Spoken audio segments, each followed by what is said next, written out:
ಆ ಸಂಪೂರ್ಣ ಕತೆ ಹೀಗಿದೆ. ಕೇಳಿದ್ರೆ ನಿಮಗೆ ಖಂಡಿತ ರೋಮಾಂಚನ ಆಗುತ್ತೆ, ಅಳಲೂಬಹುದು. ನೀವೆಲ್ಲರೂ ಒಂದಾಗಿ ಕೆಲಸ ಮಾಡಲು ಸಿದ್ಧರಾಗಿ. ನಮ್ಮ ಘರ್ಷಣೆಯಿಂದಲೇ ನಾವು ಈ ಲೋಕವನ್ನು ಬದಲಾಯಿಸಬಹುದು. ಇದು ಕೇವಲ ಆರಂಭ ಮಾತ್ರ. ನನ್ನ ಮಕ್ಕಳೇ, ಪ್ರತಿದಿನ ರಾತ್ರಿ ಭಾಷಣ ಮಾಡೋದ್ರಿಂದಲೇ ನನ್ನ ಆರೋಗ್ಯ ಅಷ್ಟೊಂದು ಕೆಟ್ಟಿದೆ ಎಂದು ನನಗೆ ಅನಿಸ್ತಿದೆ. ನನ್ನ ಬಗ್ಗೆ ನೀವು ಇಷ್ಟು ಮಾತ್ರ ತಿಳಿದುಕೊಳ್ಳಿ, ನಾನು ಯಾರ ಮಾತು ಕೇಳೋದಿಲ್ಲ. ನನ್ನ ಜೀವನದ ಗುರಿಯನ್ನು ನಾನೇ ನಿರ್ಧರಿಸುತ್ತೇನೆ.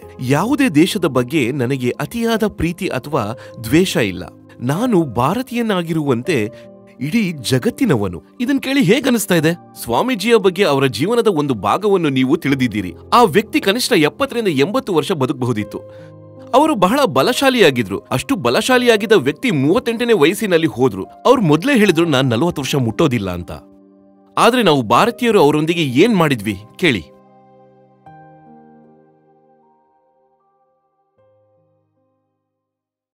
ಸರ್ ನಮಸ್ಕಾರ.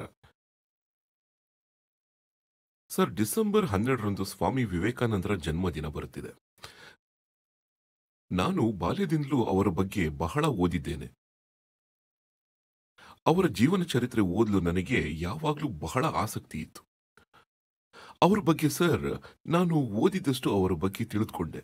ಅವರು ರಾಮಕೃಷ್ಣರನ್ನು ಹೇಗೆ ಸಂಧಿಸಿದ್ರು, ನಂತರ ಅವರ ಜೀವನ ಹೇಗೆ ಬದಲಾಯಿತು ಮತ್ತು ಅವರು ರಾಮಕೃಷ್ಣ ಮಿಷನ್ ಅನ್ನು ಹೇಗೆ ಪ್ರಾರಂಭಿಸಿದ್ರು ಎಂಬುದನ್ನು ನಮಗೆ ಗೊತ್ತಿಲ್ಲದಿರುವ ಸ್ವಾಮೀಜಿಯ ಬಗ್ಗೆ ಇನ್ನೂ ಕೆಲವು ವಿಷಯಗಳನ್ನು ನೀವು ನನಗೆ ತಿಳಿಸಬಹುದೇ?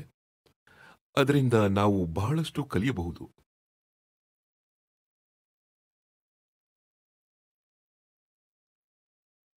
ನೋಡಿ, ಅವ್ರ ಬಗ್ಗೆ ಎಷ್ಟು ವಿಷಯಗಳಿವೆಯೋ ನಾನು ಹೇಳ್ತೇನೆ.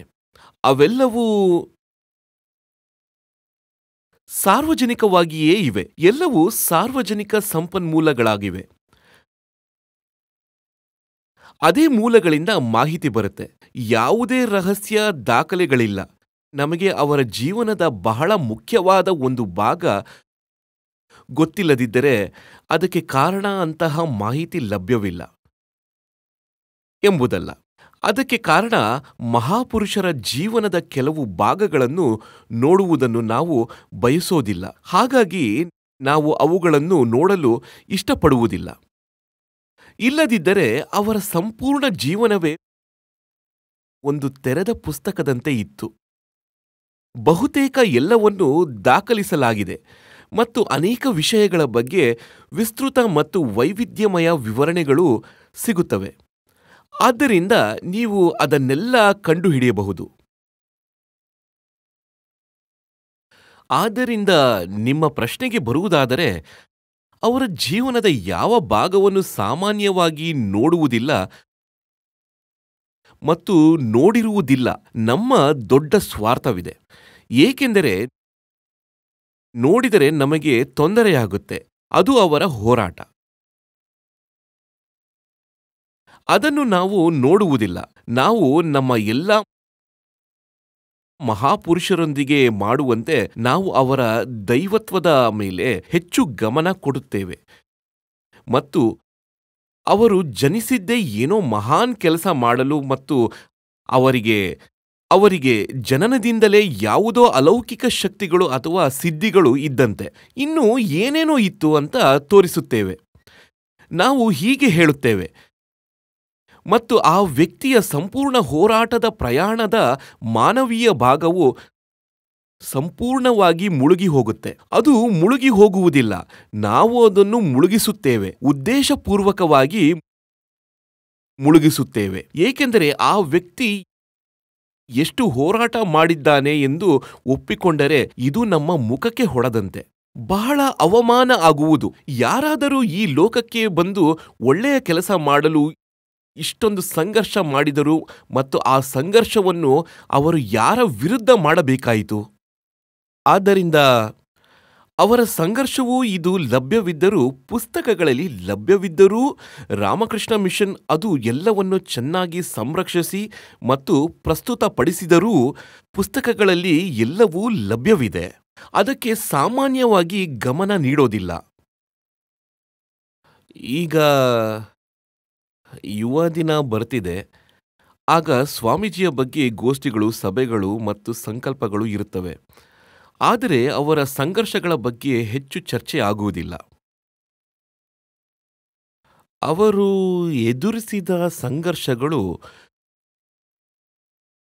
ಅವರು ಎದುರಿಸಿದ ಸವಾಲುಗಳು, ಕಷ್ಟಗಳು, ಆ ಸಂಪೂರ್ಣ ಕತೆ ಹೀಗಿದೆ. ಕೇಳಿದರೆ ನಿಮಗೆ ಖಂಡಿತ ರೋಮಾಂಚನ ಆಗುತ್ತೆ, ಅಳಲೂಬಹುದು. ನಾವು ಅದನ್ನು ನಮಗೆ ತಿಳಿಯಲು ಬಿಡುವುದಿಲ್ಲ. ಇದು ಆತ್ಮವಂಚನೆ. ನಮಗೆ ನಾವೇ ಮೋಸ ಮಾಡಿಕೊಳ್ಳುತ್ತೇವೆ. ಅವರು ಎಷ್ಟು ಕಷ್ಟಗಳನ್ನು ಅನುಭವಿಸಿದರು, ಎಷ್ಟು ಸಮಸ್ಯೆಗಳನ್ನು ಎದುರಿಸಿದರು, ಅವರಲ್ಲಿ ಎಷ್ಟು ಆಂತರಿಕ ಸಂಘರ್ಷವಿತ್ತು ಮತ್ತು ಅವರು ಎಷ್ಟು ಅಸಂಖ್ಯಾತ ಕಷ್ಟಗಳನ್ನು ಅನುಭವಿಸಿದರು ಎಂಬುದು ಕೇಳಿದರೆ ಕಲ್ಲು ಕರಗುತ್ತೆ. ಮತ್ತು ಅದು ಎಲ್ಲವೂ ಪುಸ್ತಕಗಳಲ್ಲಿ ದಾಖಲಾಗಿದೆ. ನಿಮ್ಮ ವಿವೇಕಾನಂದ ರೀಡರ್ ತೆರೆಯಿರಿ, ನಿಮ್ಮ ಮೊಬೈಲ್ನಲ್ಲಿ ತೆರೆಯಿರಿ, ಪುಸ್ತಕಗಳಲ್ಲಿ ನಿಮ್ಮ ವಿವೇಕಾನಂದ ರೀಡರ್ ತೆರೆಯಿರಿ, ನಿಮ್ಮ ಮೊಬೈಲ್ನಲ್ಲಿ ತೆರೆಯಿರಿ.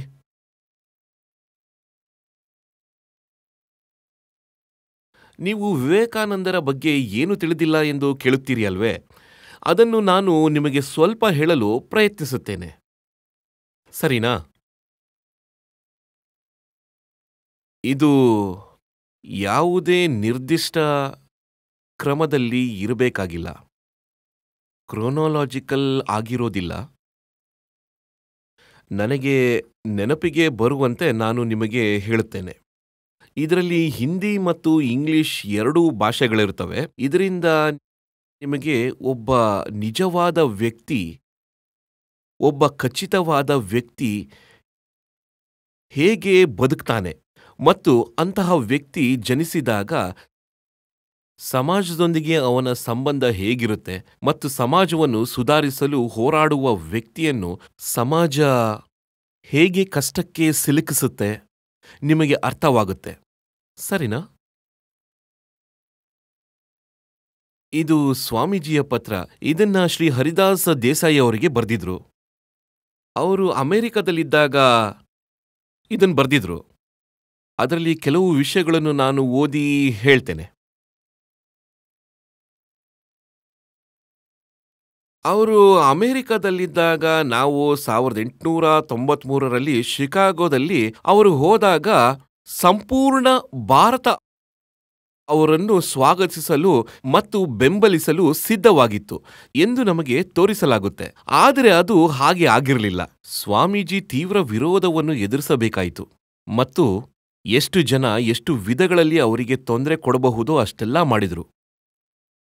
ಅವರ ಹೃದಯವನ್ನು ಕರಗಿಸುವ ಕಥೆಯನ್ನು ನೀವು ಓದಬೇಕು. ಮನ ಕರಗಿಸುವಂಥ ಕತೆ ಅದು.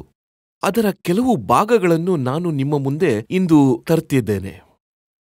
ಅವರು ಬರೆಯುತ್ತಾರೆ,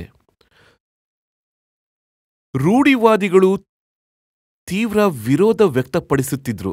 ಅವರ ಧರಿಸುವ ಬಟ್ಟೆ ಸಾಂಪ್ರದಾಯಿಕ ಸನ್ಯಾಸಿಗಳಂತೆ ಇರಬೇಕು ಎಂದು ಹೇಳುತ್ತಿದ್ರು ಮತ್ತು ಅವರು ಇಂಗ್ಲಿಷ್ ಮಾತನಾಡುವುದು ಮತ್ತು ಅವರ ತಿನ್ನುವ ರೀತಿಯ ಬಗ್ಗೆ ಬಹಳ ಆಕ್ಷೇಪ ವ್ಯಕ್ತಪಡಿಸುತ್ತಿದ್ದರು. ಅವರು ಸಾಮಾನ್ಯವಾಗಿ ವೈಷ್ಣವರು ಹೇಳೋ ರೀತಿ ಆಹಾರದಲ್ಲಿ ಶುದ್ಧತೆಯನ್ನು ಕಾಪಾಡುತ್ತಿರಲಿಲ್ಲ. ಆದ್ದರಿಂದ ಅವರ ಬಗ್ಗೆ ಎಲ್ಲ ರೀತಿಯ ದೂರುಗಳನ್ನು ಹಬ್ಬಿಸ್ತಿದ್ರು. ಇಂದು ನಮಗೆ ಅದು ಗೊತ್ತಾಗುವುದಿಲ್ಲ, ಏಕೆಂದರೆ ಇಂದು ನಾವು ಸ್ವಾಮೀಜಿಯನ್ನು ದೇವತೆಯಂತೆ ಪೂಜಿಸ್ತೇವೆ. ಇಂದು ನಾವು ಸ್ವಾಮೀಜಿ ಮಹಾಪುರುಷ ಎಂದು ಹೇಳ್ತೇವೆ. ಆದ್ದರಿಂದ ಸ್ವಾಮೀಜಿಯ ವಿರುದ್ಧ ಎಷ್ಟು ಕುತಂತ್ರಗಳು ನಡೆದವು, ಅವರ ಮಾರ್ಗದಲ್ಲಿ ಎಷ್ಟು ಅಡೆತಡೆಗಳು ಸೃಷ್ಟಿಸಲಾಯಿತು ಎಂಬುದು ನಮಗೆ ಗೊತ್ತಾಗೋದಿಲ್ಲ. ಸ್ವಾಮೀಜಿ ಹೇಳ್ತಾರೆ, ಧರ್ಮದ ಹೊಸ ಅಲೆ ಬಂದಿದೆ. ಆ ಹೊಸ ಧರ್ಮದ ಅಲೆಗೆ ಹೊಸ ಕೇಂದ್ರದ ಅಗತ್ಯವಿದೆ. ರೂಢಿವಾದಿಗಳು ಅವರನ್ನ ಬಹಳ ವಿರೋಧಿಸ್ತಿದ್ರು. ಅವರು ಹೇಳ್ತಾರೆ, ನಿಮ್ಮ ರೂಢಿವಾದಿ ಮತ್ತು ಹಳೆಯ ಸಿದ್ಧಾಂತಗಳನ್ನು ತ್ಯಾಗ ಮಾಡಿ, ಅವುಗಳಿಂದ ಯಾವುದೇ ಪ್ರಯೋಜನವಿಲ್ಲ. ಸಂಪ್ರದಾಯವಾದಿಗಳಿಗೆ ಅನಿಸ್ತಿತ್ತು, ನಮ್ಮ ಸಂಪ್ರದಾಯದ ಮತ್ತು ಸಂಸ್ಕೃತಿಗೆ ಈ ಹೊಸ ಯುವಕ ಬಂದಿದ್ದಾನೆ, ಅವನು ಇಂಗ್ಲಿಷ್ ಮಾತಾಡ್ತಾನೆ ಮತ್ತು ಅವನ ನಡವಳಿಕೆ ಸ್ವಲ್ಪ ಪಾಶ್ಚಾತ್ಯವಾಗಿದೆ. ಅವನು ನಮ್ಮೊಂದಿಗೆ ಹೊಂದಿಕೊಳ್ಳೋದಿಲ್ಲ ಮತ್ತು ಅಂಧಶ್ರದ್ಧೆಯನ್ನು ವಿರೋಧಿಸ್ತಾನೆ. ಅದರಿಂದ ಅವನು ಅಪಾಯಕಾರಿ ಮತ್ತು ಅವನ ಆಯುಷ್ಯ ಕಡಿಮೆ ಇರುತ್ತೆ. ಆಧ್ಯಾತ್ಮವನ್ನು ವೃದ್ಧರು ಮಾಡುವ ಕೆಲಸ ಎಂದು ಭಾವಿಸಲಾಗುತ್ತೆ. ಅವ್ರು ಹೇಳ್ತಾರೆ, ನಿಮ್ಮ ರೂಢಿವಾದಿ ಮತ್ತು ಹಳೆ ಸಿದ್ಧಾಂತಗಳನ್ನು ತ್ಯಾಗ ಮಾಡಿ, ಯಾವುದೇ ಪ್ರಯೋಜನ ಇಲ್ಲ. ಮುಂದೆ ಹೇಳ್ತಾರೆ, ದಿವಾನ್ಜಿ ಮಹಾರಾಜ ನಾನು ಮಾಡಲು ಬಯಸುವ ಕೆಲಸಕ್ಕೆ ಸಂಸ್ಥೆಯ ಅಗತ್ಯವಿದೆ ಮತ್ತು ಅದಕ್ಕೆ ಹಣದ ಅಗತ್ಯವಿದೆ. ನೀವು ಸ್ವಾಮಿ ವಿವೇಕಾನಂದರ ಬಗ್ಗೆ ಕೇಳುವಾಗ ಅಥವಾ ಓದುವಾಗ ಅವರು ಹಣಕ್ಕಾಗಿ ಎಷ್ಟು ಹೋರಾಟ ಮಾಡಿದ್ರು ಎಂಬುದು ನಿಮಗೆ ನೆನಪಾಗುತ್ತೆಯೇ? ಅವರ ಹೆಸರನ್ನು ಎಂದಿಗೂ ಹಣದೊಂದಿಗೆ ಜೋಡಿಸೋದಿಲ್ಲ. ಸ್ವಾಮಿ ವಿವೇಕಾನಂದರ ಹೆಸರನ್ನು ಎಂದಾದರೂ ಹಣದೊಂದಿಗೆ ನಿಮ್ಮ ಮುಂದೆ ತರಲಾಗುತ್ತಾ? ಅವರು ಮಾಡ್ತಿದ್ದ ಕೆಲಸ ಸುಲಭವಾಗಿ ಆಗಿತ್ತು ಎಂದು ನಿಮಗೆ ಅನಿಸುತ್ತಾ? ಹಣ ಎಲ್ಲಿಂದಲೋ ಬಂತು, ಕೆಲಸ ಮುಗೀತು ಅಂತ ನಿಮಗನ್ಸುತ್ತೆ. ಅಷ್ಟು ದೊಡ್ಡ ಕೆಲಸ ಮಾಡಲು ಹೋಗಿದ್ರು ಅದಕ್ಕೆ ಹಣ ಎಲ್ಲಿಂದ ಬರ್ತಾಯಿತ್ತು ಎಂದು ನಾವು ಎಂದಿಗೂ ಕೇಳೋದಿಲ್ಲ. ಅದನ್ನು ನಾವು ಸಂಪೂರ್ಣವಾಗಿ ಮರೆಮಾಚುತ್ತೇವೆ ಮತ್ತು ನಾವು ಮರೆಮಾಚುವುದರಲ್ಲಿ ಒಂದು ದುಃಖದ ಕತೆ ಇದೆ. ದಿವಾನ್ಜಿ ಮಹಾರಾಜ, ಹಣದ ಅಗತ್ಯವಿದೆ. ಸ್ವಲ್ಪ ಹಣ ಸಿಕ್ಕರೂ ಸಾಕು, ನಾನು ಕೆಲಸ ಶುರು ಮಾಡಬಹುದು. ಭಾರತದಲ್ಲಿ ನನಗೆ ಹಣ ಯಾರು ನೀಡ್ತಾರೆ? ದಿವಾನ್ಜಿ ಮಹಾರಾಜ, ನಾನು ಅಮೆರಿಕಕ್ಕೆ ಬಂದಿದ್ದೀನಿ. ನಿಮಗೆ ಗೊತ್ತಾ ಅದು? ನಾನು ಸಾಮಾನ್ಯ ಜನರಿಂದ ಹಣ ಕೇಳ್ತಿದ್ದೆ. ಶ್ರೀಮಂತರು ನನ್ನ ಮಾತನ್ನ ಅರ್ಥ ಮಾಡ್ಕೊಳ್ಳಿಲ್ಲ. ಆದ್ರಿಂದ ಅವರ ಹಣ ನಾನು ನಿರಾಕರಿಸಿದ್ದೆ. ಆದ್ರಿಂದ ಸಾಮಾನ್ಯ ಜನರ ಬಳಿ ಹೋಗಿ ಅವರು ಬೇಡ್ಕೊಳ್ತಿದ್ರು, ಸಂಸ್ಥೆಯನ್ನು ಸ್ಥಾಪಿಸಲು ಮತ್ತು ನಿಮಗೆ ಒಳ್ಳೆಯದನ್ನು ಮಾಡಲು ನನಗೆ ಹಣವನ್ನು ನೀಡಿ. ಆದರೆ ಸಾಮಾನ್ಯ ಜನರು ಸ್ವಾಮೀಜಿಗೆ ಯಾವುದೇ ಸಹಾಯ ಮಾಡಲು ಸಾಧ್ಯವಾಗಲಿಲ್ಲ. ಮುಂದೆ ಅವರು ಅಮೆರಿಕದ ಬಗ್ಗೆ ಹೇಳ್ತಾರೆ.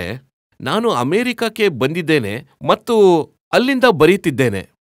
ಹೇಳ್ತಾರೆ, 1 ವರ್ಷದ ಕಾಲ ಅಮೆರಿಕದಲ್ಲಿ ಉಪನ್ಯಾಸ ನೀಡಿದ್ರೂ ನನ್ನ ಕೆಲಸಕ್ಕೆ ಹಣ ಸಂಗ್ರಹಿಸಲು ನನಗೆ ಸ್ವಲ್ಪವೂ ಯಶಸ್ಸು ಸಿಗಲಿಲ್ಲ. ಅವ್ರು ಹೇಳ್ತಾರೆ, ನಾನು ಹಣ ಸಂಗ್ರಹಿಸಲು ಅಮೆರಿಕಕ್ಕೆ ಬಂದಿದ್ದೆ, ಅದು ಸಾಧ್ಯ ಆಗಲಿಲ್ಲ. ಅಮೆರಿಕದಲ್ಲಿ ಆರ್ಥಿಕ ವ್ಯವಸ್ಥೆ ಮುಂದಾಗಿದೆ, ಆದರೆ ಅಮೆರಿಕದಲ್ಲಿ ಹಣ ಸಂಗ್ರಹಿಸಲು ಸಾಧ್ಯವಾಗದ ದೊಡ್ಡ ಕಾರಣವೇನೆಂದರೆ ಮಿಷನರಿಗಳು ಮತ್ತು ನಮ್ಮ ಹಿಂದೂ ಸಂಸ್ಥೆಗಳು ನನ್ನ ಕೆಲಸಕ್ಕೆ ಅಡ್ಡಿಪಡಿಸಲು ಹೆಚ್ಚಿನ ಪ್ರಯತ್ನ ಮಾಡುತ್ತಿದ್ದವು. ಸ್ವಾಮೀಜಿಯ ಕೆಲಸವನ್ನು ಹಾಳು ಮಾಡುವಲ್ಲಿ ನಮ್ಮ ಹಿಂದೂ ಸಂಸ್ಥೆಗಳೇ ಮುಂಚೂಣಿಯಲ್ಲಿದ್ದವು. ಏಕೆಂದರೆ ಅವರಿಗೆ ಈರ್ಷ್ಯೆ ಇತ್ತು. ಯಾಕಂದರೆ ರಾಮಕೃಷ್ಣ ಮಿಷನ್ ಇರಲಿಲ್ಲ. ಹೊಸ ಯುವಕ ಹೊಸ ಕೆಲಸವನ್ನು ಪ್ರಾರಂಭಿಸಲು ಪ್ರಯತ್ನಿಸುತ್ತಿದ್ದ. ಅವನ ವಯಸ್ಸು ಕಡಿಮೆ ಇತ್ತು. ಅವರು ಹೇಳ್ತಾರೆ, ಹೊಸ ಯುವಕ ಮತ್ತು ನಮ್ಮ 100 ವರ್ಷಗಳಷ್ಟು ಹಳೆಯ ಸಂಸ್ಥೆಗಳು, ನಾನು ಅವರನ್ನು ಮೀರಿಸುತ್ತೇನೆ, ಪರಂಪರೆಗಳನ್ನು ಭಂಗ ಮಾಡ್ತೇನೆ ಎಂದು ಅವರಿಗೆ ಅನಿಸ್ತಿತ್ತು. ಆದ್ದರಿಂದ ಹಳೆಯ ಸಂಸ್ಥೆಗಳು, ಪರಂಪರೆಗಳು, ಆಶ್ರಮಗಳು ಮತ್ತು ಮಠಗಳು ಸ್ವಾಮೀಜಿಯನ್ನು ತೊಂದರೆಗೊಳಿಸಲು ಯಾವುದೇ ಕೆಲಸ ಬಿಡಲಿಲ್ಲ. ಮುಂದೆ ಹೇಳ್ತಾರೆ, ಭಾರತೀಯರಿಗೆ ಹೇಳ್ತಿದ್ದಾರೆ, ನನ್ನ ದೇಶವಾಸಿಗಳು ನನ್ನ ಸಹಾಯ ಮಾಡಲು ನಿಮಗೆ ಸಾಧ್ಯವಾಗಲಿಲ್ವೇ? ನಾನು ಪ್ರಾಮಾಣಿಕ ಸನ್ಯಾಸಿ ಎಂದು ಅಮೆರಿಕನರಿಗೆ ಹೇಳಿ, ನಾನು ನಿಜವಾದ ಸನ್ಯಾಸಿ ಅಂತ ಹೇಳಿ. ಅಮೆರಿಕಾದಲ್ಲಿ ಭಾರತೀಯರು ಹೋಗಿ ಸ್ವಾಮೀಜಿಯ ವಿರುದ್ಧ ಅಪಪ್ರಚಾರ ಮಾಡಿದ್ರು. ಅವರು ಒಬ್ಬ ಪ್ರಾಮಾಣಿಕವಲ್ಲದ ವ್ಯಕ್ತಿ ಎಂದು ಹೇಳಿದ್ರು. ಆದ್ರಿಂದ ಅಮೆರಿಕದಲ್ಲಿ ಸ್ವಾಮೀಜಿಗೆ ಹಣ ಸಿಗ್ಲಿಲ್ಲ. ನನ್ನ ದೇಶವಾಸಿಗಳೇ, ನಾನು ಹಿಂದೂ ಧರ್ಮವನ್ನು ಪ್ರತಿನಿಧಿಸುತ್ತಿದ್ದೇನೆ ಎಂದು ಹೇಳಲು ಸಾಧ್ಯವಾಗಲಿಲ್ಲ. ಭಾರತದಲ್ಲಿ ಸ್ವಾಮೀಜಿಗೆ ದಾನ ಸಿಗಲಿಲ್ಲ ಮತ್ತು ಅಮೆರಿಕಕ್ಕೆ ಹೋದಾಗಲೂ ಹಳೆಯ ಸಂಸ್ಥೆಗಳು ಮತ್ತು ರೂಢಿವಾದಿಗಳು, ಪರಂಪರಾಗತರು ಅಮೆರಿಕಕ್ಕೆ ಬಂದು ಸ್ವಾಮೀಜಿಯ ಕೆಲಸಕ್ಕೆ ಅಡ್ಡಿಪಡಿಸಲು ಪ್ರಯತ್ನಿಸುತ್ತಿದ್ರು. ಮುಂದೆ ಅವರು ಹೇಳ್ತಾರೆ, ದೇಶವಾಸಿಗಳೇ, ಶಬಾಷ್ ಶಾಬಾಷ್, ನೀವು ನನಗೆ ಭಾರತದಲ್ಲಿ ಏನನ್ನೂ ನೀಡಲಿಲ್ಲ ಮತ್ತು ನಾನು ನನ್ನ ಕೆಲಸಕ್ಕೆ ಹಣ ಸಂಗ್ರಹಿಸಲು ಅಮೆರಿಕಕ್ಕೆ ಬಂದಾಗ ನೀವು ಅಮೆರಿಕದಲ್ಲಿ ನನಗೆ ಹಣ ಪಡೆಯಲು ಬಿಡ್ಲಿಲ್ಲ. ದಿವಾನ್ಜಿ, ನಾನು ನನ್ನ ಭಾರತೀಯರನ್ನು ಪ್ರೀತಿಸುತ್ತೇನೆ. ಮನುಷ್ಯ ನನಗೆ ನೀಡಬಹುದಾದ ಎಲ್ಲವನ್ನೂ ನಾನು ತಿರಸ್ಕರಿಸುತ್ತೇನೆ.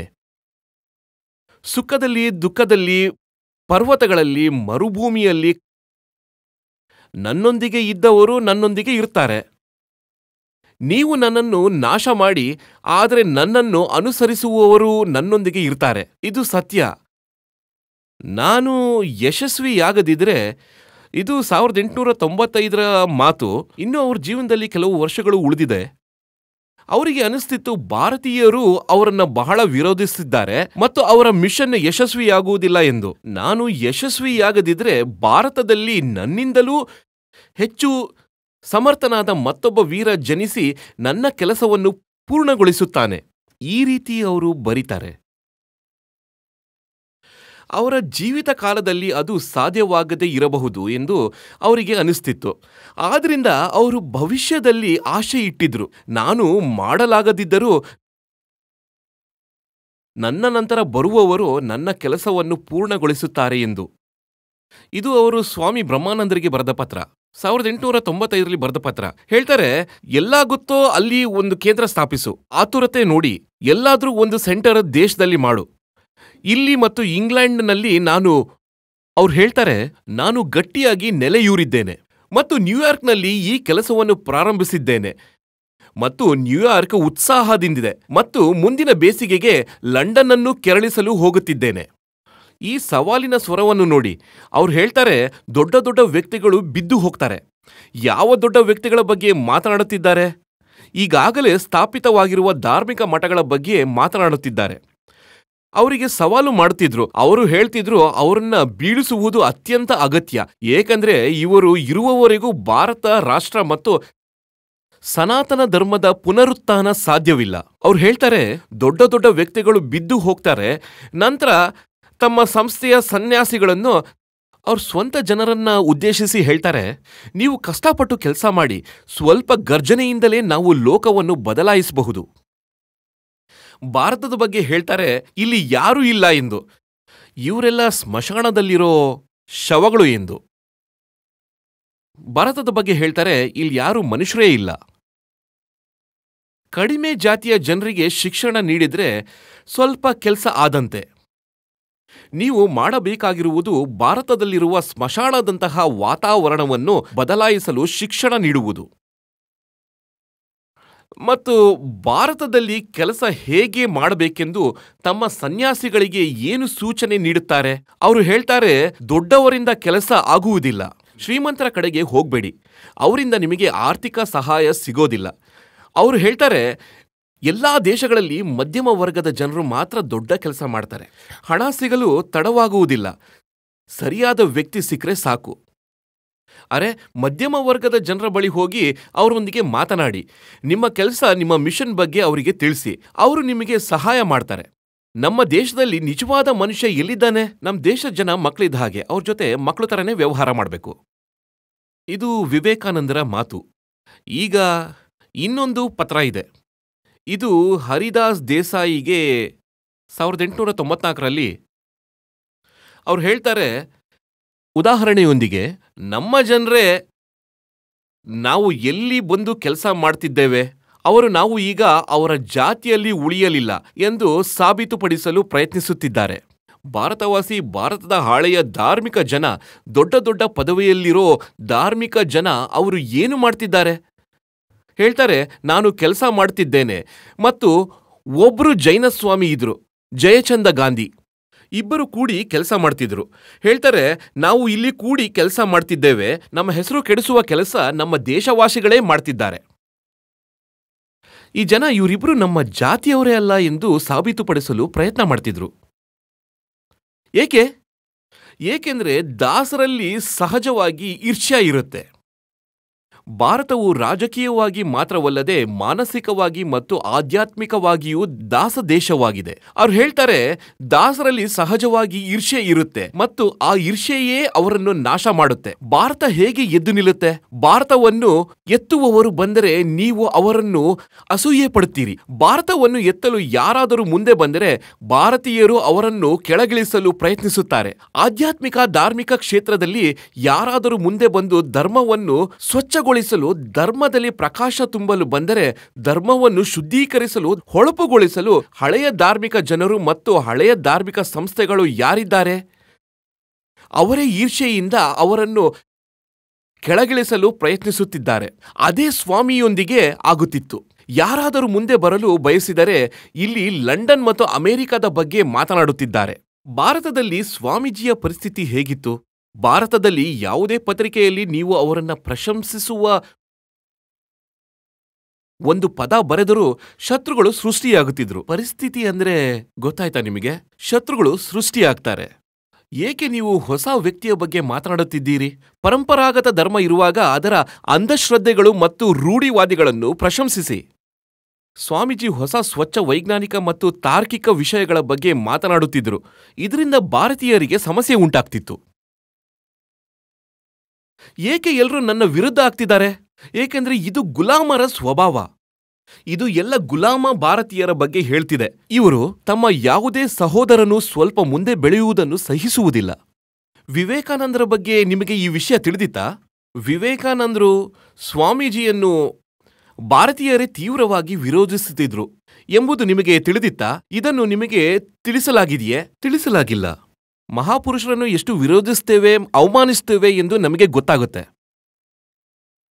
ಈಗ ಇದು ಸೋದರಿ ನಿವೇದಿತಾಗೆ ಬರೆದ ಪತ್ರ, 1897ರ ಪತ್ರ. ಅವ್ರಿಗೆ ಬರೀತಾರೆ ಅವರ ಆರೋಗ್ಯ ಈಗಾಗಲೇ ಹದಗೆಡಲು ಪ್ರಾರಂಭವಾಗಿದೆ ಎಂದು. ಸರಿ, ಮತ್ತು ಅವರ ಆರೋಗ್ಯ ಹದಗೆಡಲು ಕಾರಣ ಹಣದ ಕೊರತೆ ಮತ್ತು ಅತಿಯಾದ ಕೆಲಸ.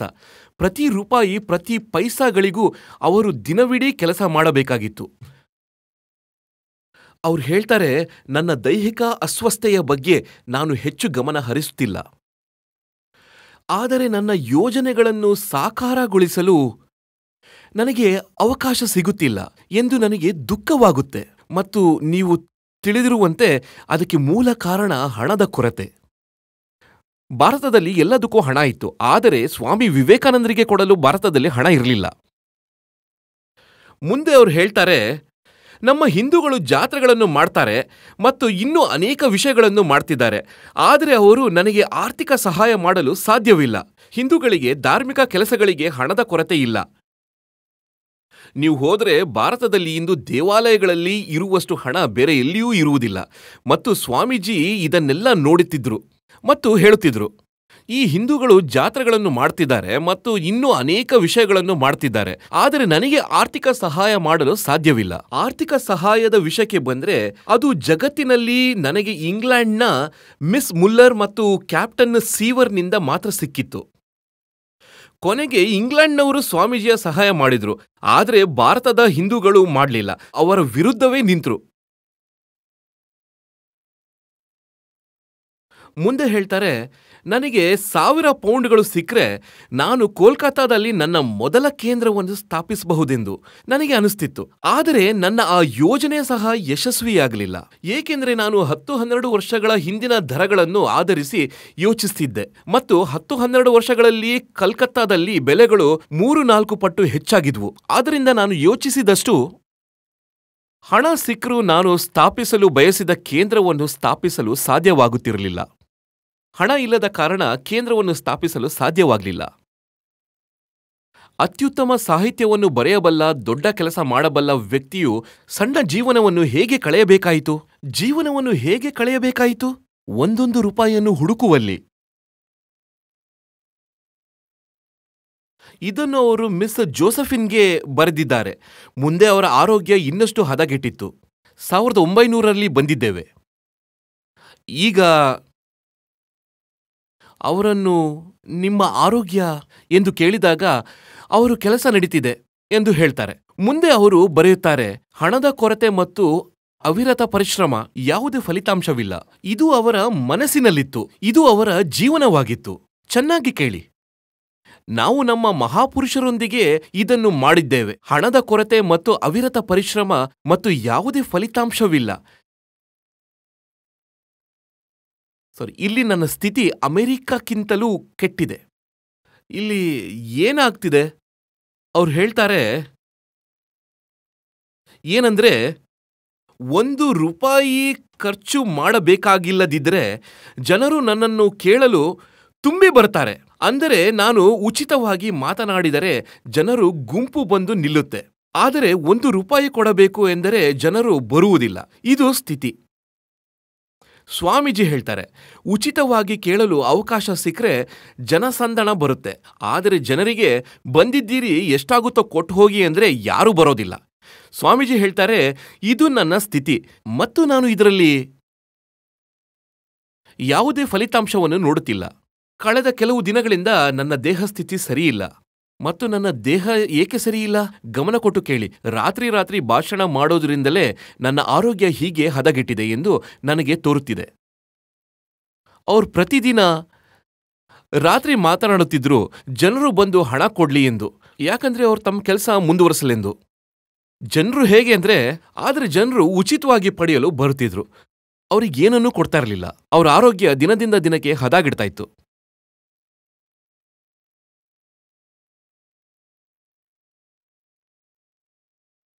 ಇದಕ್ಕಿಂತ ಹಿಂದಿನ ಇಸ್ವಿಗೆ ಹೋಗ್ತಾ ಇದ್ದೀನಿ. ಇದಕ್ಕಿಂತ ಹಿಂದಿನ ವಿಷಯ ಹೇಳ್ತಾ ಇದ್ದೀನಿ. ಸ್ವಲ್ಪ ಹಿಂದೆ ಮುಂದೆ ಆಗ್ತಾ ಇದೆ. ಇದು ಆರ್ಡ್ರಲ್ಲಿ ಇಲ್ಲ.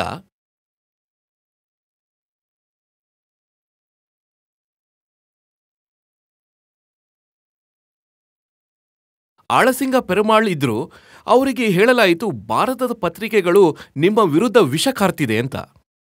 ನಾವು ಸ್ವಾಮೀಜಿ ಇದ್ದಾಗ ಭಾರತೀಯ ಪತ್ರಿಕೆಗಳಲ್ಲಿ ಅವರ ಬಗ್ಗೆ ಹೆಚ್ಚು ಪ್ರಶಂಸೆ ಇತ್ತು ಎಂದು ಯೋಚಿಸ್ತಿದ್ವಿ. ಸ್ವಾಮೀಜಿ ಅವರಿಗೆ ಹೇಳಿದಾಗ, ಸ್ವಾಮೀಜಿ, ಭಾರತೀಯ ಪತ್ರಿಕೆಗಳಲ್ಲಿ ನಿಮ್ಮ ಬಗ್ಗೆ ಅಪಖ್ಯಾತಿ ಮಾಡಲಾಗ್ತಿದೆ, ಯಾರು ಏನು ಬೇಕಾದರೂ ನಿಮ್ಮ ಬಗ್ಗೆ ಹೇಳ್ತಿದ್ದಾರೆ. ಅವ್ರು ಹೇಳ್ತಾರೆ, ನೀವು ನನಗೆ ಭಾರತೀಯ ಪತ್ರಿಕೆಗಳ ಬಗ್ಗೆ ಹೇಳ್ತಿರುವುದು ನಾನು ಓದಿದ್ದೇನೆ. ಅವುಗಳಲ್ಲಿ ಛಿದ್ರಾನ್ವೇಷಣೆ ಸಹಜ. ಛಿದ್ರಾನ್ವೇಷಣೆ ಎಂದರೆ ಏನು? ದೊಡ್ಡ ವಸ್ತುವಿನಲ್ಲಿ ಎಲ್ಲಿ ತಪ್ಪಿದೆ ಎಂದು ಮಾತ್ರ ನೋಡುವುದು, ವಸ್ತು ಎಷ್ಟು ದೊಡ್ಡದಿದೆ ಎಂದು ನೋಡೋದಿಲ್ಲ. ಅದರಲ್ಲಿ ಎಲ್ಲಿ ತಪ್ಪಿದೆ ಎಂದು ನೋಡುವುದು, ಇದನ್ನು ಛಿದ್ರಾನ್ವೇಷಣೆ ಎಂದು ಕರೀತಾರೆ. ಪ್ರತಿ ದಾಸ ಜಾತಿಯ ಮುಖ್ಯ ದೋಷ ಈರ್ಷೆ. ಈರ್ಷೆ ಮತ್ತು ಸಮನ್ವಯದ ಕೊರತೆಯೇ ಗುಲಾಮಗಿರಿಗೆ ಕಾರಣ ಮತ್ತು ಗುಲಾಮಗಿರಿಯನ್ನು ಶಾಶ್ವತಗೊಳಿಸುತ್ತದೆ. ಅವರಿಗೆ ಅಷ್ಟು ಈರ್ಷೆ ಇದೆ. ನಾನು ಅವರನ್ನು ಸುಧಾರಿಸಲು, ಮುಂದೆ ತರಲು ಬಯಸುತ್ತೇನೆ.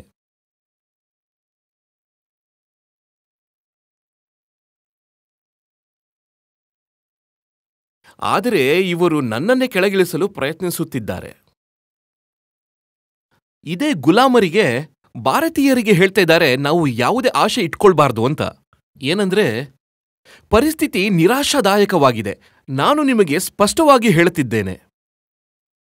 ಅಧಿಕ ಆಕಾಂಕ್ಷೆ ಮರೆಯಾಗಿವೆ. ಪ್ರಗತಿಗೆ ಬಯಸದ ಮತ್ತು ಒಳ್ಳೆಯ ಕೆಲಸ ಮಾಡುವವರನ್ನು ಹಿಂಸಿಸಲು ಸಿದ್ಧರಿರುವ ಭಾರತೀಯರಿಗೆ ಹೇಳುತ್ತಿದ್ದೇನೆ. ತುಳಿಯೋರಿರ್ತಾರೆ. ಇದನ್ನೇ ನಾನು ಭಾರತೀಯರಿಗೆ ಹೇಳ್ತಾ ಇರೋದು. ಈ ಮೃತ ದೇಹಗಳಲ್ಲಿ ನೀವು ಹೇಗೆ ಜೀವ ತುಂಬಿಸ್ತಿದ್ದೀರಿ? ನೋವಿನಿಂದ ಕೂಗುವ ಮಗುವಿನ ಗಂಟಲಿಗೆ ಔಷಧಿ ಹಾಕಲು ಪ್ರಯತ್ನಿಸುವ ವೈದ್ಯನ ಸ್ಥಾನವನ್ನು ನೀವು ತೆಗೆದುಕೊಳ್ಳಬಹುದೇ? ತಮ್ಮ ಎಲ್ಲ ಪ್ರಯತ್ನಗಳ ನಂತರ ಅವರು ಹೇಳ್ತಾರೆ, ಇವರು ಭಾರತೀಯರು, ಇವರು ಮೃತ ದೇಹಗಳು. ನೀವು ಅವರಿಗೆ ಒಳ್ಳೆಯದನ್ನು ಮಾಡಿದರೆ ಅವರು ನಿಮ್ಮನ್ನು ಕೆಳಗಿಳಿಸುತ್ತಾರೆ.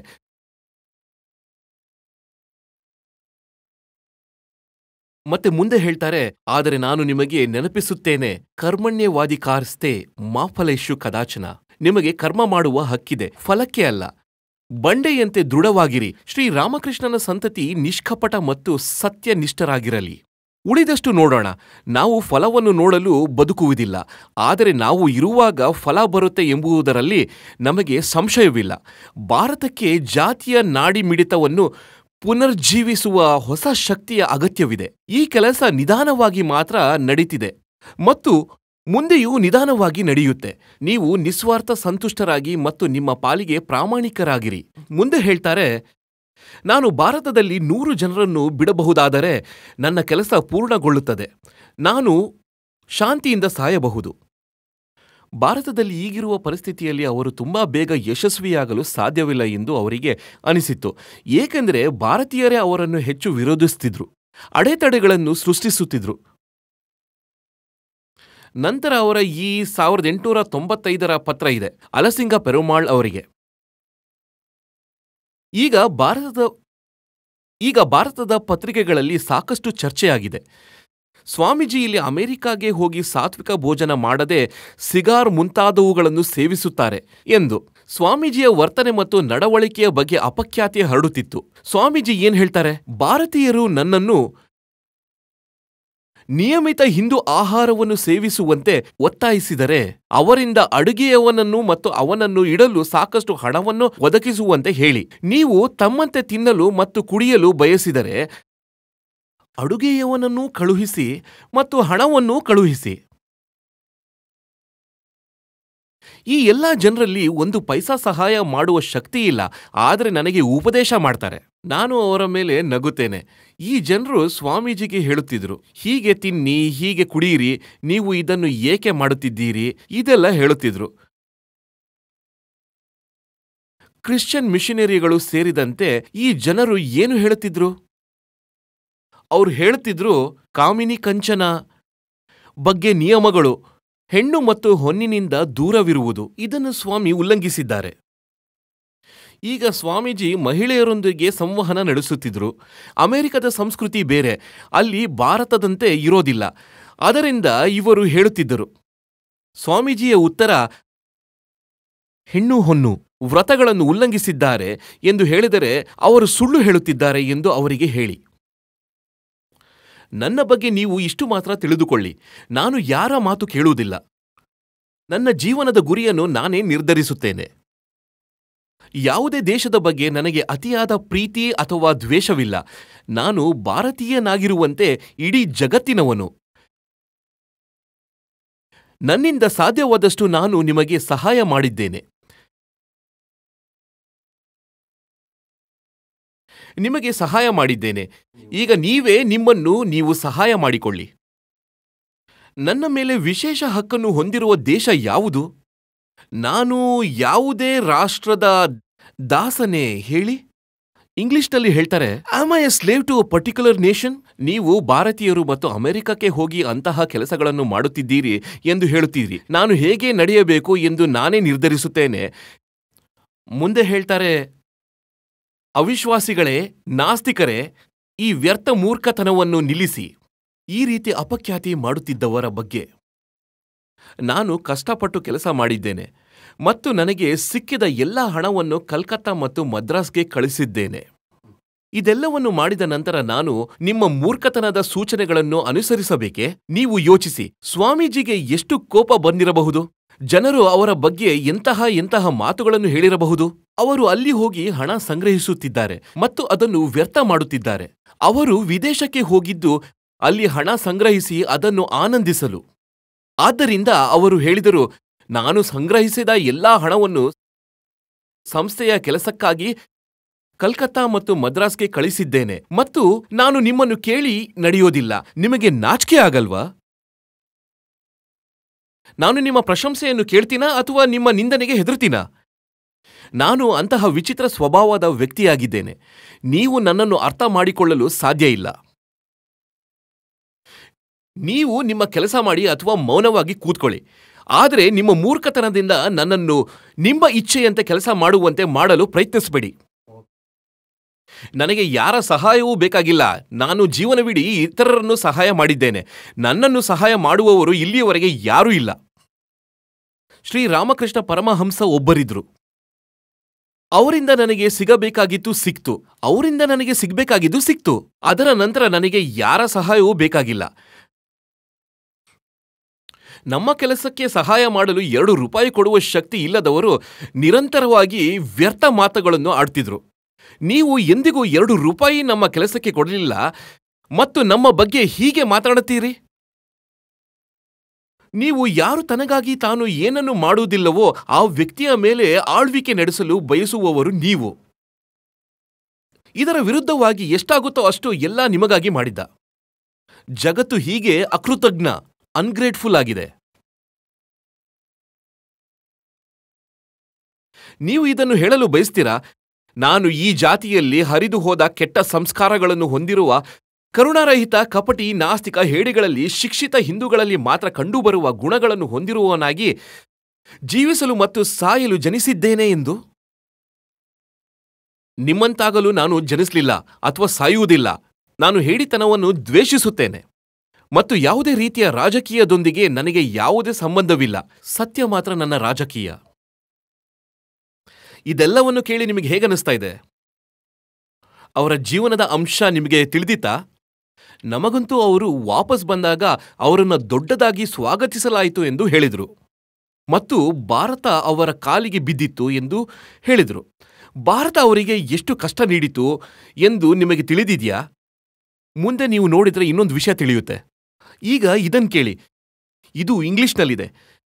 ಇದನ್ನು ನಾವು ಭಾರತೀಯರೇ ಅವರೊಂದಿಗೆ ಮಾಡಿದ್ದೇವೆ. ಅವರು ತಮ್ಮ ತಾಯಿಗೆ ಅಂತ ಒಂದು ಮನೆಯನ್ನು ಖರೀದಿಸಿದ್ರು. ಅವರಿಗೆ ಬೇರೆ ಯಾರೋ ಸ್ವಲ್ಪ ಹಣವನ್ನು ನೀಡಿದ್ರು. ಅವರ ತಾಯಿಯ ಬಳಿ ಮನೆ ಇರಲಿಲ್ಲ. ತಂದೆ ಮೊದಲೇ ನಿಧನರಾಗಿದ್ರು. ನೀವೆಲ್ಲರೂ ಜೀವನ ಚರಿತ್ರೆಯನ್ನು ತಿಳಿದಿದ್ದೀರಿ. ಅವರು ತಮ್ಮ ತಾಯಿಗೆಂದು ಮನೆ ಖರೀದಿಸಿದ್ರು. ಒಬ್ಬ ವ್ಯಕ್ತಿಗೆ ಮುಂಗಡವಾಗಿ ಅಡ್ವಾನ್ಸ್ ಹಣವನ್ನು ನೀಡಿ ಈ ಹಣವನ್ನು ತೆಗೆದುಕೊಂಡು ನನಗೆ ಮನೆ ಕೊಡಿ ನನ್ನ ತಾಯಿಗೆ ಎಂದು ಹೇಳಿದರು. ಹಣ ತೆಗೆದುಕೊಂಡವನು ಮನೆ ಕೊಡಲಿಲ್ಲ. ಸ್ವಾಮೀಜಿ ಹೇಳ್ತಾರೆ, ಅವನು ಅದನ್ನು ಮಾಡಿದ್ದು ಏಕೆಂದ್ರೆ ನಾನು ಸನ್ಯಾಸಿ ಎಂದು ಅವನಿಗೆ ಗೊತ್ತು. ನಾನು ನ್ಯಾಯಾಲಯಕ್ಕಂತೂ ಹೋಗೋದಿಲ್ಲ. ಆದ್ದರಿಂದ ಅವನು ನನ್ನ ಹಣವನ್ನು ಕಳವು ಮಾಡಿದನು. ಓದ್ತೀನಿ ಕೇಳಿ. My dear mother, the aunt you saw had a deep laid plan to cheat me. And she and her people contrived to sell me a house in 6,000 rupees. And I bought it for my mother in good faith. Then they would not give me possession, hoping I would not go to court for the shame of taking forcible possession as a sannyasi. Munde, I do not think I have spent even a rupee from what you and others gave me for the mission. Captain Sevier gave me 8,000 rupees with the clear and expressed desire of helping my mother. But even that money has gone to the dogs. ಅವರ ತಾಯಿಗಾಗಿ ವಿಶೇಷವಾಗಿ ನೀಡಿದ ಹಣವನ್ನು ನಾವು ಕಳವು ಮಾಡಿದ್ವಿ. ಆ ಹಣವನ್ನು ಕೂಡ ಈಗ ನಾವು ಅವರ ಪ್ರತಿಮೆಗಳನ್ನು ನಿಲ್ಲಿಸಿ ಯುವಕರ ದಿನಗಳನ್ನು ಆಚರಿಸಿ ಬಿಟ್ರೆ, ಅವರ ಜೀವಂತವಾಗಿದ್ದಾಗ ನಾವು ಅವರಿಗೆ ಎಷ್ಟು ಕಷ್ಟ ಕೊಟ್ಟಿದ್ದೇವೆ, ಎಷ್ಟು ಕೃತಜ್ಞತೆ ತೋರಿಸುವುದು ಮತ್ತು ಅವರ ಮಿಷನ್ಗೆ ಎಷ್ಟು ಅಡ್ಡಿಯನ್ನು ಉಂಟು ಮಾಡುವುದು ಇದರಿಂದ ಮರ್ತು ಹೋಗುತ್ತಾ? 2 ನಿಮಿಷ ಇನ್ನೊಂದು ಹುಡುಕ್ತೀನಿ. ಮತ್ತವರ ಅಂತಿಮ ಪತ್ರ, ಇದರಲ್ಲಿ ಅವರು ಗೀತೆಯ ಅದೇ ಶ್ಲೋಕವನ್ನು ಉಲ್ಲೇಖಿಸಿದ್ದಾರೆ. ದೇಹದ ದೌರ್ಬಲ್ಯದಿಂದ ಬರೆಯಲು ಸಾಧ್ಯವಿಲ್ಲ. ನಾನು ಇಷ್ಟು ಮಾತ್ರ ಬರೆಯುತ್ತೇನೆ. ಗೀತೆ 4ನೇ ಅಧ್ಯಾಯ 11ನೇ ಶ್ಲೋಕ, ನನ್ನನ್ನು ಯಾರು ಹೇಗೆ ಪೂಜಿಸುತ್ತಾರೋ ಅವರಿಗೆ ನಾನು ಅದೇ ರೀತಿ ಸಿಗುತ್ತೇನೆ. ನನ್ನನ್ನು ಯಾರು ತಿರಸ್ಕರಿಸುತ್ತಾರೋ ಅವರ ಮುಂದೆ ನಾನು ಅದೇ ರೀತಿ ಬರುತ್ತೇನೆ. ಮುಂದೆ, his health deteriorated because of extensive work and travel, and he had to do that just to raise funds for the mission.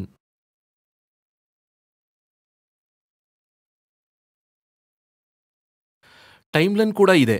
ಅವರು ಮೇ 1893ರಲ್ಲಿ ಅಮೆರಿಕಕ್ಕೆ ಹೋದರು. ಸೆಪ್ಟೆಂಬರ್ 1893ರಲ್ಲಿ ಶಿಕಾಗೋದಲ್ಲಿ ಅವರ ಭಾಷಣವಿತ್ತು. 1897ರಲ್ಲಿ ರಾಮಕೃಷ್ಣ ಮಿಷನ್ ಸ್ಥಾಪನೆ ಆಯಿತು ಮತ್ತು ಅದರ 5 ವರ್ಷಗಳಲ್ಲಿ ಅವರು ನಿಧನರಾದರು. ನಮಗೆ ಅವರ ಮರಣದ ಬಗ್ಗೆ ಇದನ್ನೇ ಹೇಳಲಾಯಿತು. ಅವರು ಸಮಾಧಿಯನ್ನು ಸ್ವೀಕರಿಸಿದ್ರು ಎಂದು ಜನರು ನಂಬ್ತಾರೆ. ಆದರೆ ಅತಿಯಾದ ಕೆಲಸ ಮತ್ತು ದಿನದಿಂದ ದಿನಕ್ಕೆ ಕೆಲಸ ಮಾಡೋದ್ರಿಂದ ಮತ್ತು ಹಣದ ಕೊರತೆಯಿಂದ ಅವರು ನಿಧನರಾದರು ಎಂದು ನಾವು ಎಂದಿಗೂ ಪ್ರಾಮಾಣಿಕವಾಗಿ ಒಪ್ಪಿಕೊಳ್ಳಲು ಬಯಸುವುದಿಲ್ಲ. ಯಾವಾಗ ಅವರ ಪತ್ರದಲ್ಲಿ ಇದು ಸ್ಪಷ್ಟವಾಗಿ ಬರೆಯಲಾಗಿದೆ, ಆದರೆ ನಾವು ಎಂದಿಗೂ ಒಪ್ಪಿಕೊಳ್ಳಲು ಬಯಸುವುದಿಲ್ಲ. ನಾವು ಒಪ್ಪಿಕೊಂಡರೆ ಅದು ಪಾಪದಂತೆ ಇರುತ್ತೆ. ಈ ಕಳಂಕ ನಮ್ಮ ಮೇಲೆ ಇದೆ ಎಂದು ನಾವು ಒಪ್ಪಿಕೊಳ್ಳಬೇಕು. ಇಲ್ಲದಿದ್ದರೆ ಅದು ಪಾಪ. ಅಂತಿಮವಾಗಿ ಅವರ ಆರೋಗ್ಯ ಬಹಳ ಹದಗೆಟ್ಟಿರುವುದು ಅವರಿಗೆ ಸ್ಪಷ್ಟವಾಗಿತ್ತು. ಆದ್ದರಿಂದ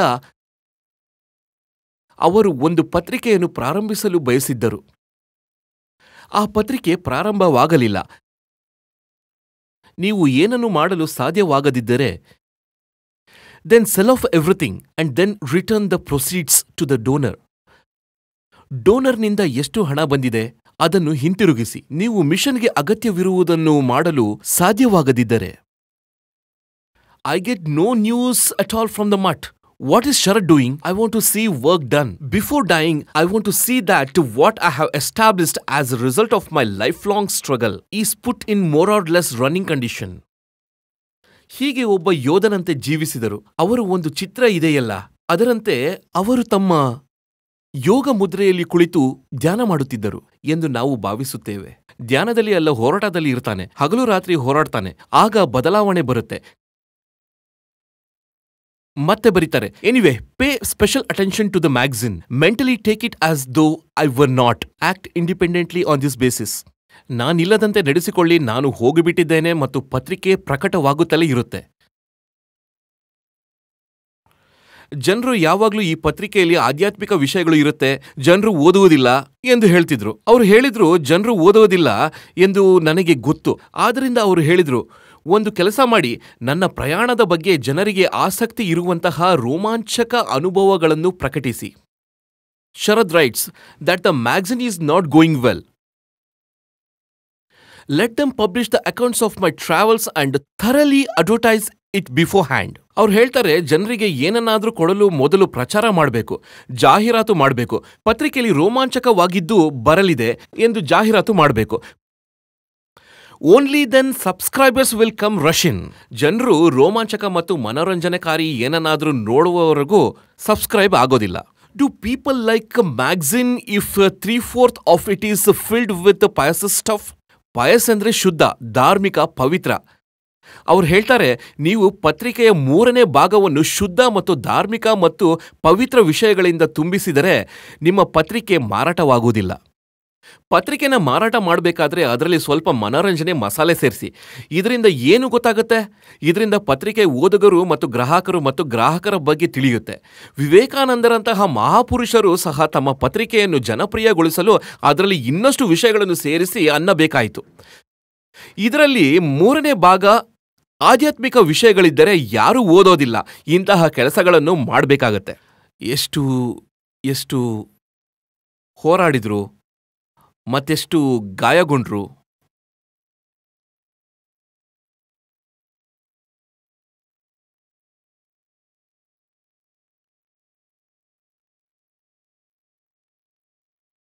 ಅವರು ಮಠವನ್ನು ನಿರ್ಮಿಸಿದಾಗ ಜನರ ಪ್ರತಿಕ್ರಿಯೆ ಹೇಗಿತ್ತು? Most people did not welcome the newly born monastery. ಜನರಿಗೆ ಇಷ್ಟವಾಗಲಿಲ್ಲ. ಈಗ ನಮಗೆ ಅನ್ಸುತ್ತೆ, ರಾಮಕೃಷ್ಣ ಮಿಷನ್ ನಿರ್ಮಾಣವಾದಾಗ ಜನರು ತೆರೆದುಕೊಂಡು ಹೃದಯದಿಂದ ಸ್ವಾಗತಿಸಿದ್ರು. ಅವರೇ ಬರೀತಾರೆ, most people did not welcome the newly born monastery, much less admire it. ಇನ್ನು ಮುಂದೆ ಹೋಗಿ ಜನರಿಗೆ ಬಹಳ ಕೋಪ ಬಂತು. ಇದನ್ನು ಏಕೆ ನಿರ್ಮಿಸಿದ್ರು? ಇದು ಬೇಡ, ನಮ್ಮ ಸಂಪ್ರದಾಯವನ್ನು ಅನುಸರಿಸಿ ಎಂದು. ಆ ಸಮಯದಲ್ಲಿ ಇನ್ನೂ ಹೆಚ್ಚಿನ ರೂಢಿವಾದಿಗಳು ಮತ್ತು ಅಂಧಶ್ರದ್ಧೆಗಳು ಇದ್ದುವು. ಅವರೇ ಹೇಳ್ತಾರೆ, ಇವು ರೂಢಿವಾದಿಗಳು, ಅಂಧಶ್ರದ್ಧೆಗಳು, ಸಂಪ್ರದಾಯಗಳು, ಸಂಸ್ಕಾರಗಳು, ಇದನ್ನೇ ಅನುಸರಿಸಿ. ಸ್ವಾಮೀಜಿ ಸಂಪೂರ್ಣವಾಗಿ ಹೊಸ ವಿಷಯವನ್ನು ತರ್ತಿದ್ರು. ಅದ್ವೈತದ ಬಗ್ಗೆ ಮಾತನಾಡುತ್ತಿದ್ರು. Most people did not welcome the newly born monastery, much less admire it.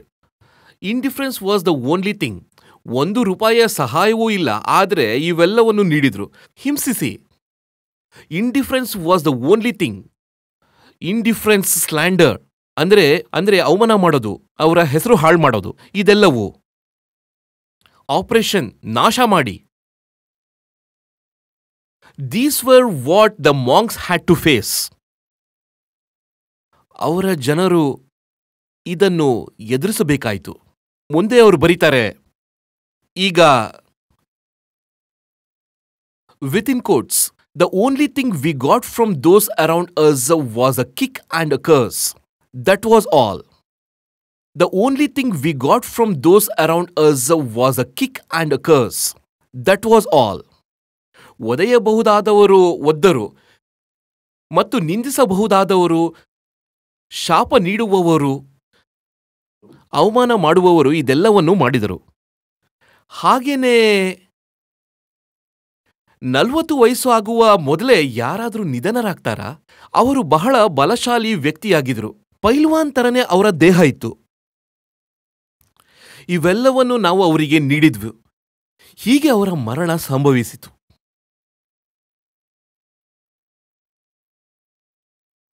The only thing we got from those around us was a kick and a curse.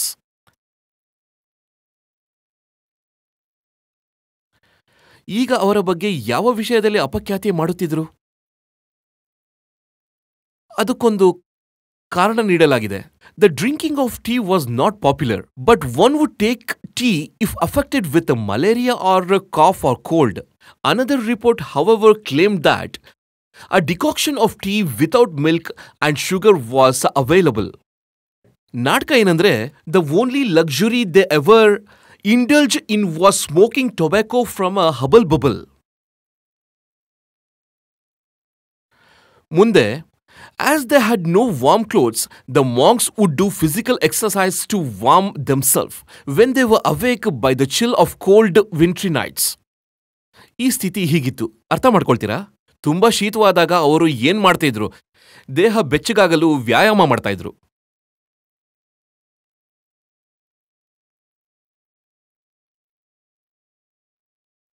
ಮುಂದೆ ಬರೀತಾರೆ, owing to want of funds I would sometimes fight for abolishing the math altogether. ಹಣದ ಅಭಾವದ ಕಾರಣ ನಾನು ಹಲವು ಬಾರಿ ಅಂದ್ಕೊಂಡೆ ಮಠನ ಮುಚ್ಚಬೇಕು ಅಂತ. ಹಣ ಇಲ್ಲಾಂದ್ರೆ ಹೇಗೆ ಕೆಲಸ ನಡೆಯುತ್ತೆ?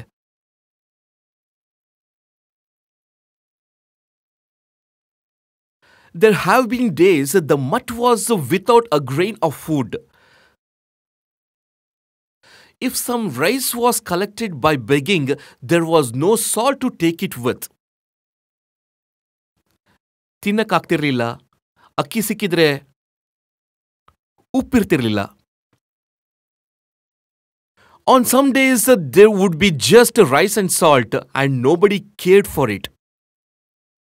ಅದರಲ್ಲೇ ಕೆಲಸ ಮಾಡೋಣ. ಅಕ್ಕಿ ಮತ್ತು ಉಪ್ಪಿದೆ. ಮತ್ತೆ ಹೇಳ್ತಾರೆ, ಓ ದೋಸ್ ವಂಡರ್ಫುಲ್ ಡೇಸ್, ಬಹಳ ಮಜಾ ಇತ್ತು.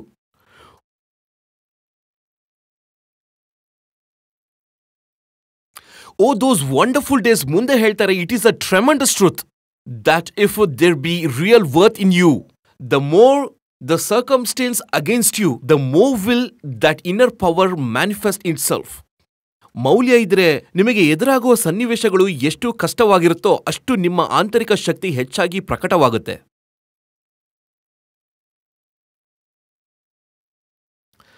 ಇದು early history of Ramakrishna movement, Swami ಪ್ರಭಾನಂದರಿಂದ ಬಂದಿದೆ.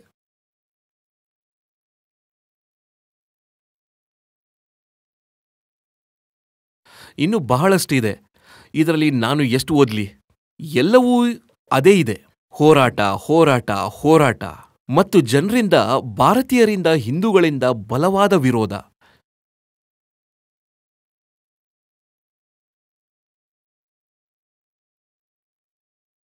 ನೀವೇ ಓದಿ ಮತ್ತು ನೀವೇ ಓದಿ. ಅದರಿಂದ ಪುಸ್ತಕದ ಹೆಸರನ್ನು ಸಹ ಹೇಳಲಾಗಿದೆ.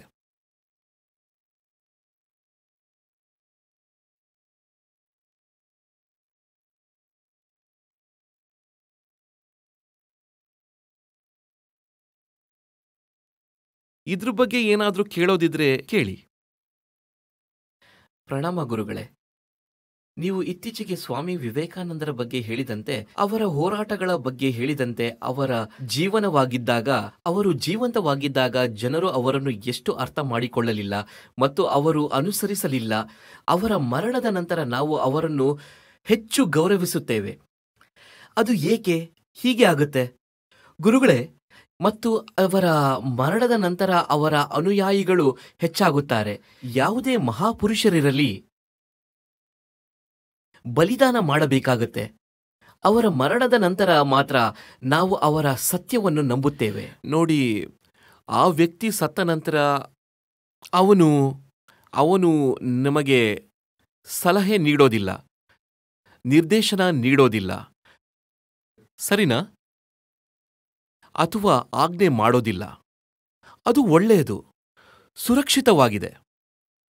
ಇಲ್ಲಿ ಗುಲ್ಶನ್ ಇದ್ದಾನೆ, ಜೀವಂತವಾಗಿ ಇದ್ದಾನೆ. ಅವನು ಜೀವಂತವಾಗಿದ್ದಾನೆ. ನಾನು ಹೇಳ್ತೀನಿ ಗುಲ್ಶನ್ ಮಹಾನ್ ಅಂತ. ನಾನು ನನ್ನ ಬಾಯಿಂದ ಗುಲ್ಶನ್ ಮಹಾನ್ ಅಂತ ಹೇಳಿದ್ರೆ, ಈಗ ಗುಲ್ಶನ್ ಏನ್ ಹೇಳ್ತಾನೋ ಅದನ್ನು ನಾನು ನಂಬಬೇಕಾಗತ್ತೆ. ಆಗ ಬಹಳ ಕಷ್ಟ ಆಗುತ್ತೆ. ಮತ್ತು ಗುಲ್ಶನ್ ನನ್ನನ್ನು ಬದಲಿಸುತ್ತಾನೆ. ಗುಲ್ಶನ್ ಜನಿಸಿದ್ದು ಸುಳ್ಳನ್ನು ಕಿತ್ತು ಒಗೆಯಲು, ಸರಿನಾ? ಆದ್ದರಿಂದ ಅವರು ಜೀವಂತವಾಗಿರುವಾಗ ಅವರು ಅಪಾಯಕಾರಿ. ಈಗ ಅವರನ್ನು ಮಹಾನೆಂದು ಪರಿಗಣಿಸಿದರೆ ಅದು ನನ್ನನ್ನು ಮುರಿಯುತ್ತೆ. ಆದ್ದರಿಂದ ಅದು ಜೀವಂತವಾಗಿರುವವರೆಗೆ ಅದನ್ನು ವಿರೋಧಿಸಿ ಅದನ್ನು ಬದುಕಲು ಬಿಡಬೇಡಿ. ಯಾವುದೇ ರೀತಿಯಲ್ಲಿ ಅದನ್ನು ಕೊಂದು ಬಿಡಿ. ನಂತರ ಅದರಿಂದ ಯಾವುದೇ ಅಪಾಯವಿರುವುದಿಲ್ಲ. ಆ ಭಯ ಸತ್ತ ನಂತರ ನೀವು ಹೇಳಬಹುದು, ಗುಲ್ಶನ್ ಮಹಾನ್. ಜೀವಂತವಾಗಿರುವಾಗ ₹1 ಕೊಡಬೇಡಿ.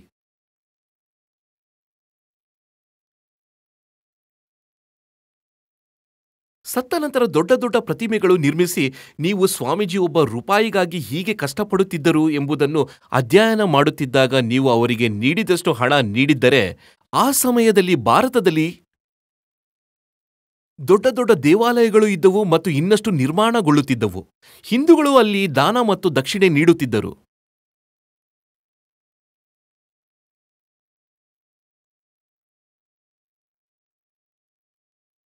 ಜೀವಂತ ಮಹಾಪುರುಷರು ಬೆಂಕಿಯಂತೆ ಇರುತ್ತಾರೆ. ಹೊತ್ತಿ ಉರಿಯಲು ಸಿದ್ಧ ಇರುವವರು ಮಾತ್ರ ಅವರ ಬಳಿ ಬರುತ್ತಾರೆ. ಬೆಂಕಿ ನಂದಿದ ನಂತರ ಭಸ್ಮ ಮಾತ್ರ ಉಳಿದಾಗ ಯಾರೇ ಇರಲಿ ಅಲ್ಲಿ ಬಂದು ಮಹಾನ್ ಮಹಾನ್ ಎಂದು ಹೇಳಬಹುದು. ಗುಲ್ಶನ್ ಮಹಾನ್. ಈಗ ಏನಾಗುತ್ತೆ? ಈಗ ಯಾವ ಅಪಾಯ ಇಲ್ಲ. ಈಗ ಭಸ್ಮ ಎದ್ದು ನಿನ್ನದು ಸುಳ್ಳು ಬದುಕು, ನಿನ್ನ ಜೀವನ ಸರಿಪಡಿಸಿಕೋ, ನನ್ನನ್ನು ಮಹಾನ್ ಎಂದು ಕರೆಯಬೇಡ ಎಂದು ಹೇಳುತ್ತೀಯೇ? ಅವನು ಕನಿಷ್ಠ 80 ವರ್ಷ ಬದುಕುವ ವ್ಯಕ್ತಿಯಾಗಿದ್ದರು. ರಾಮಕೃಷ್ಣ ಪರಮಹಂಸರು ಅವರನ್ನು ಬಹಳ ಎಚ್ಚರಿಕೆಯಿಂದ ಆರಿಸಿದರು ಮತ್ತು ಅವರು ನೋಡಿದ ವಿಷಯಗಳಲ್ಲಿ ಒಂದು ವಿಷಯವೇನೆಂದರೆ, ಈ ವ್ಯಕ್ತಿ ನನ್ನ ಸಂದೇಶದ ವಾಹಕನಾಗುತ್ತಾನೆ ಎಂಬುದು. ಇವನು ದೇಹದಲ್ಲಿ ಬಲಶಾಲಿಯಾಗಿರಬೇಕು. ಅವನು ಬಲಶಾಲಿಯಾಗಿದ್ದ. ಅಂತ ಬಲಶಾಲಿ ವ್ಯಕ್ತಿ 38ನೇ ವಯಸ್ಸಿನಲ್ಲಿ ಹೋದರು. ನಾನು 40 ವರ್ಷ ತುಂಬೋದಿಲ್ಲ ಅಂತ ಹೇಳಿದ್ದರು. ತಮ್ಮ ಜೀವನವನ್ನು ನೋಡಿ ಅವರು ಅಂದಾಜಿಸಿದ್ದರು, ನಾನಿದನ್ನು ಎಳಿತಿಲ್ಲ. ಬೆಂಕಿ ಅಲ್ವಾ? ಬೆಂಕಿನ ನಂದಿಸಬೇಕಾಗತ್ತೆ. ಉರಿಯಲಾಗದವರಿಗೆ ಬೆಂಕಿಯನ್ನು ನಂದಿಸುವುದು ಅವಶ್ಯಕವಾಗಿರುತ್ತೆ. ಅಥವಾ ತಾವು ಉರಿಯಬೇಕು, ಆದ್ದರಿಂದ ಬೆಂಕಿಯನ್ನು ನಂದಿಸಲು ಅನೇಕ ರೀತಿಯ ಕುತಂತ್ರಗಳನ್ನು ಮಾಡಲಾಗುತ್ತದೆ. ಈಗ ನೇರವಾಗಿ ಯಾರನ್ನು ಕೊಲ್ಲಲು ಸಾಧ್ಯವಿಲ್ಲ. ಆದ್ದರಿಂದ ಅವರು ಹೋರಾಡುತ್ತಾ ಹೋಗಿ ಬಡವನಾಗಿ ವೀರ ಮರಣ ಹೊಂದುವಂತಹ ಪರಿಸ್ಥಿತಿಗಳನ್ನು ಸೃಷ್ಟಿಸಿಬಿಡಿ.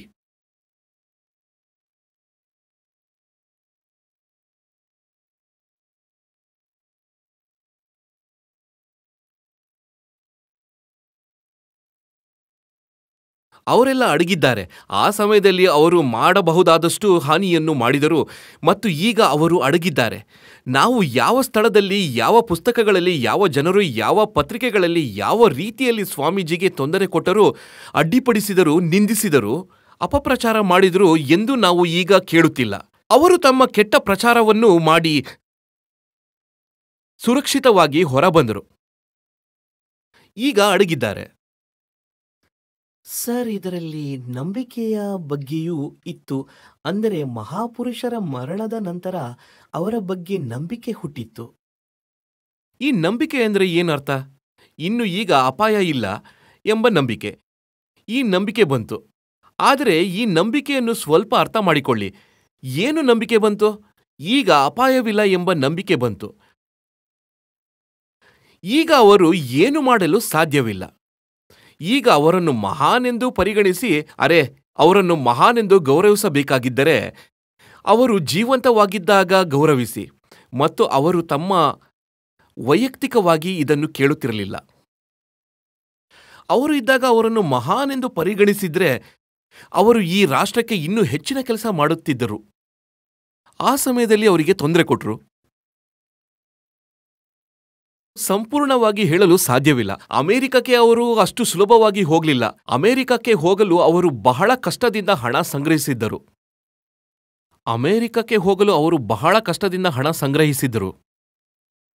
ಅದು ಕೆಲವರು ಮುಂದೆ ಬಂದು ಸಹಾಯ ಮಾಡಿದರು. ಇಲ್ಲದಿದ್ರೆ ಹೋಗುತ್ತಿರಲಿಲ್ಲ. ಅವರು ಹೋದಾಗ ಸಂವಹನ ಮಾಹಿತಿಯ ಮಾಧ್ಯಮಗಳು ಇರಲಿಲ್ಲ. ಅವರು ಬಹಳ ಮುಂಚೆಯೇ ಹೋಗಿದ್ದರು. ಈಗ ಅವರ ಬಳಿ ಅಷ್ಟು ದಿನಗಳ ಹಣ ಇರಲಿಲ್ಲ. ಆದ್ದರಿಂದ ಅವರು ಇಲ್ಲಿ ಹೇಗೆ ಬದುಕುತ್ತಾರೆ? ನೀವು ಅವರ ಜೀವನ ಚರಿತ್ರೆಯನ್ನು ಓದಿ.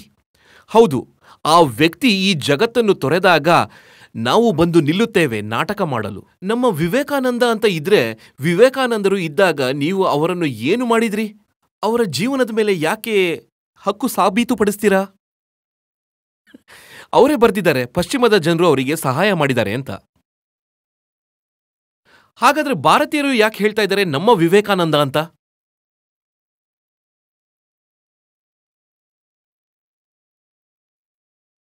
ಈಗ ಇದು ಬರೀ ಭಾರತೀಯರಲ್ಲ, ಸಾಮಾನ್ಯ ವ್ಯಕ್ತಿಯು ಗುಂಪಿನ ಭಾಗವಾಗಿರುತ್ತಾನೆ.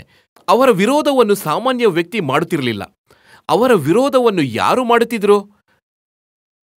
ಈ ಸ್ಥಾಪಿತ ಹಳೆಯ ಧರ್ಮದ ಜನರು. ಕಾರಣ ಏನಂದ್ರೆ, ವಿವೇಕಾನಂದ ಧರ್ಮಕ್ಕೆ ಹೊಸ ಹೊಳಪನ್ನು ನೀಡಲು ಬಂದಿದ್ದರು. ಎಲ್ಲ ಸುಳ್ಳು, ಅಂಧಶ್ರದ್ಧೆ, ರೂಢಿವಾದಿ, ಪರಂಪರಾಗತ ವಿಷಯಗಳು ಇವರಿಗೆ ದೊಡ್ಡ ಬೆದರಿಕೆಯಾಗಿದ್ದವು. ಇವರೇ ಅಡ್ಡಿಪಡಿಸ್ತಿದ್ರು ಮತ್ತು ಗಾಸಿಪ್ ಕ್ಯಾಂಪೇನ್ ಇವರೆಲ್ಲ ಮಾಡ್ತಿದ್ರು. ಮತ್ತು ಸಾಮಾನ್ಯ ವ್ಯಕ್ತಿಗೆ ಅದರ ಬಗ್ಗೆ ಏನೂ ಗೊತ್ತಿರಲಿಲ್ಲ, ಏನಾಗುತ್ತಿದೆ ಎಂದು. ಏನ್ ಪತ್ರಿಕೆಯಲ್ಲಿ ಬರುತ್ತೋ ಅದನ್ನು ನಂಬಿ.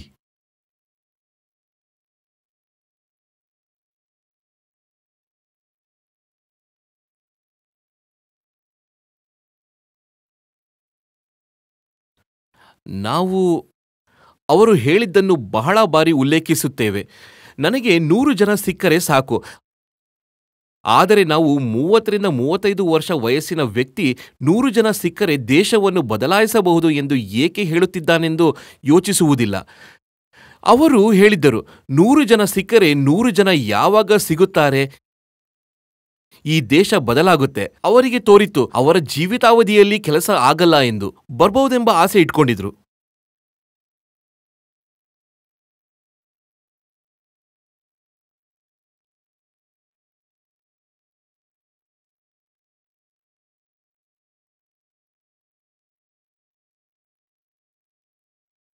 ನಮಸ್ಕಾರ ಆಚಾರ್ಯರೇ. ಆಚಾರ್ಯರೇ, ಪ್ರಶ್ನೆ ಕೇಳಲು ಸ್ವಲ್ಪ ಹಿಂಜರಿಯುತ್ತಿದ್ದೇನೆ, ಆದರೂ ಕೇಳಬಯಸುತ್ತೇನೆ. ನೀವು ಮೊದಲನೆಯ ಭಾಗಕ್ಕೆ ಸಮಾಧಾನ ನೀಡಿದ್ದೀರಿ, ಆದರೆ ಎರಡನೆಯ ಭಾಗದ ಬಗ್ಗೆ ಹೇಳಬೇಕು. ಸ್ವಾಮಿ ವಿವೇಕಾನಂದರಿಗೆ ಸಂಭವಿಸಿದಾಗ ಜನರು ಅವರನ್ನು ನಿರ್ಲಕ್ಷಿಸಿದರು, ಅವರನ್ನು ಬೆಂಬಲಿಸಲಿಲ್ಲ. ಇಂದಿನ ಕಾಲದಲ್ಲಿ ನಾನು ನೋಡಿ ಅರ್ಥ ಮಾಡಿಕೊಳ್ಳುತ್ತಿರುವಂತೆ ನೀವೂ ಸಹ ಇದೇ ರೀತಿ ಅನುಭವಿಸುತ್ತಿದ್ದೀರಿ ಎಂದು ಹೇಳಬಹುದು. ಈ ಸೋಕಾಲ್ಡ್ ಧಾರ್ಮಿಕ ಎಂದು ತಮ್ಮನ್ನು ತಾವು ಕರೆದುಕೊಳ್ಳುವ ಜನ ನಿಮ್ಮ ಹೆಸರನ್ನು ಕೆಡಿಸಲು ಪ್ರಯತ್ನಿಸುತ್ತಿದ್ದಾರೆ, ಅಥವಾ ನಿಮ್ಮನ್ನು ನಿರ್ಲಕ್ಷಿಸುತ್ತಿದ್ದಾರೆ, ಇಲ್ಲವೇ ಯಾವುದೇ ವಿಷಯ ತೆಗೆದುಕೊಂಡರೂ ನಿಮ್ಮ ಬಗ್ಗೆ ಕೆಟ್ಟದಾಗಿ ಮಾತನಾಡುತ್ತಿದ್ದಾರೆ. ಇದು ಯಾವಾಗಲೂ ಏಕೆ ಸಂಭವಿಸುತ್ತೆ? ಒಬ್ಬ ವ್ಯಕ್ತಿ ಮಾಡಬೇಕಾಗಿರೋ ಕೆಲಸವನ್ನು 100 ಜನ ಒಟ್ಟಾಗಿ ಸೇರಿ ಮಾಡಿದರೆ ಭಾರತದ ಸ್ಥಿತಿ ಸುಧಾರಿಸುತ್ತೆ ಅನ್ನೋದು ಏಕೆ ಅವರಿಗೆ ಅರ್ಥವಾಗುತ್ತಾ ಇಲ್ಲ? ಎಲ್ಲರೂ ಏಕೆ ಹೀಗೆ ಯೋಚಿಸೋದಿಲ್ಲ? ಏಕೆ ಕೇವಲ ಸ್ವಾಮಿ ವಿವೇಕಾನಂದ ಅಥವಾ ಪ್ರಶಾಂತ್ ಜಿ ಮಾತ್ರ ಇಡೀ ಜಗತ್ತಿನ, ಭಾರತದ ಅಥವಾ ಇತರ ವಿಷಯಗಳ ಬಗ್ಗೆ ಕಾಳಜಿ ವಹಿಸಿಕೊಳ್ಳುತ್ತಾರೆ? ಉತ್ತರ ಈಗಾಗಲೇ ಹಿಂದಿನ ಪ್ರಶ್ನೆಯಲ್ಲಿ ನಾವು ನೀಡಿದ್ದೇವೆ ಅಲ್ವೇ? ನಾವು ಹೀಗೆ ಇರಬೇಕು. ಉಪನಿಷತ್ತುಗಳು, ಋಷಿಗಳು, ಸಂತರು ಅಥವಾ ಸ್ವಾಮಿ ವಿವೇಕಾನಂದ ಇರುವುದು ನಾವು ಹೀಗೆ ಇರಲು ಅಲ್ಲ. ಅವರು ಬೆಂಕಿಯಂತೆ ಇರ್ತಾರೆ. ಅವರು ನಮ್ಮನ್ನು ಸುಡಲು ಬರ್ತಾರೆ.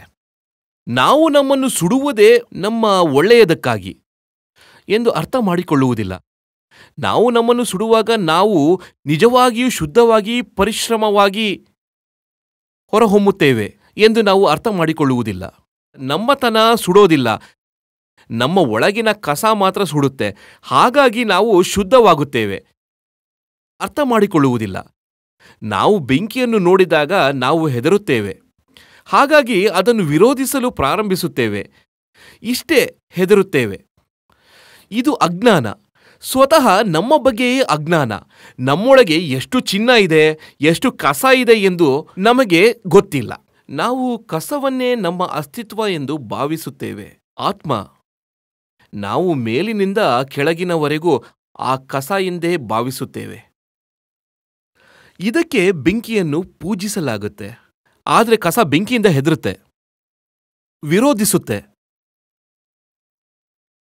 ಅವರು ಹೇಳ್ತಿದ್ರು, ಬಾರಿಯಾಗಿ ಹೇಳ್ತಿದ್ರು, ನಾವು ಪರಾಧೀನ ಜನರು, ನಾವು ದಾಸರು ಎಂದು ಬಾರಿಯಾಗಿ ಹೇಳುತ್ತಿದ್ರು ಅಲ್ವೇ? ನಾವು ಅವಲಂಬಿತರಾಗಿದ್ದಕ್ಕೆ ಒಂದು ಕಾರಣವಿದೆ, ನಾವು ದಾಸರಾಗಿರುವುದಕ್ಕೆ ಒಂದು ಕಾರಣವಿದೆ. ಇಂದಿಗೂ ಭಾರತೀಯರು ಎಲ್ಲಾ ವಿಷಯಗಳಲ್ಲಿ ದಬ್ಬಾಳಿಕೆಗೆ ಒಳಗಾಗಿದ್ದಾರೆ. ಮತ್ತು ಇಂದು ಧರ್ಮದ ಹೆಸರಿನಲ್ಲಿ ಕೆಲವರು ಇನ್ನೂ ಆಕ್ರಮಣಶೀಲತೆಯನ್ನು ತೋರುತ್ತಿದ್ದಾರೋ. ನಾವು ಬಹಳ ದಬ್ಬಾಳಿಕೆಗೆ ಒಳಗಾಗಿದ್ದೇವೆ ಮತ್ತು ಹೆದರುತ್ತೇವೆ ಎಂಬುದಕ್ಕೆ ಇದು ಸಾಕ್ಷಿಯಾಗಿದೆ. ಸ್ವಾಮೀಜಿ ಬಾರಿ ಬಾರಿಯಾಗಿ ಹೇಳುತ್ತಿದ್ರು, ಇವರು ದೇಶದ ಜನರು, ಇವರು ಹೆದರುತ್ತಾರೆ, ಇವರು ಅಸೂಯೆ ಪಡುವ ಜನ, ಅವರ ಪ್ರಜ್ಞೆ ನಿದ್ರಿಸುತ್ತಿದೆ.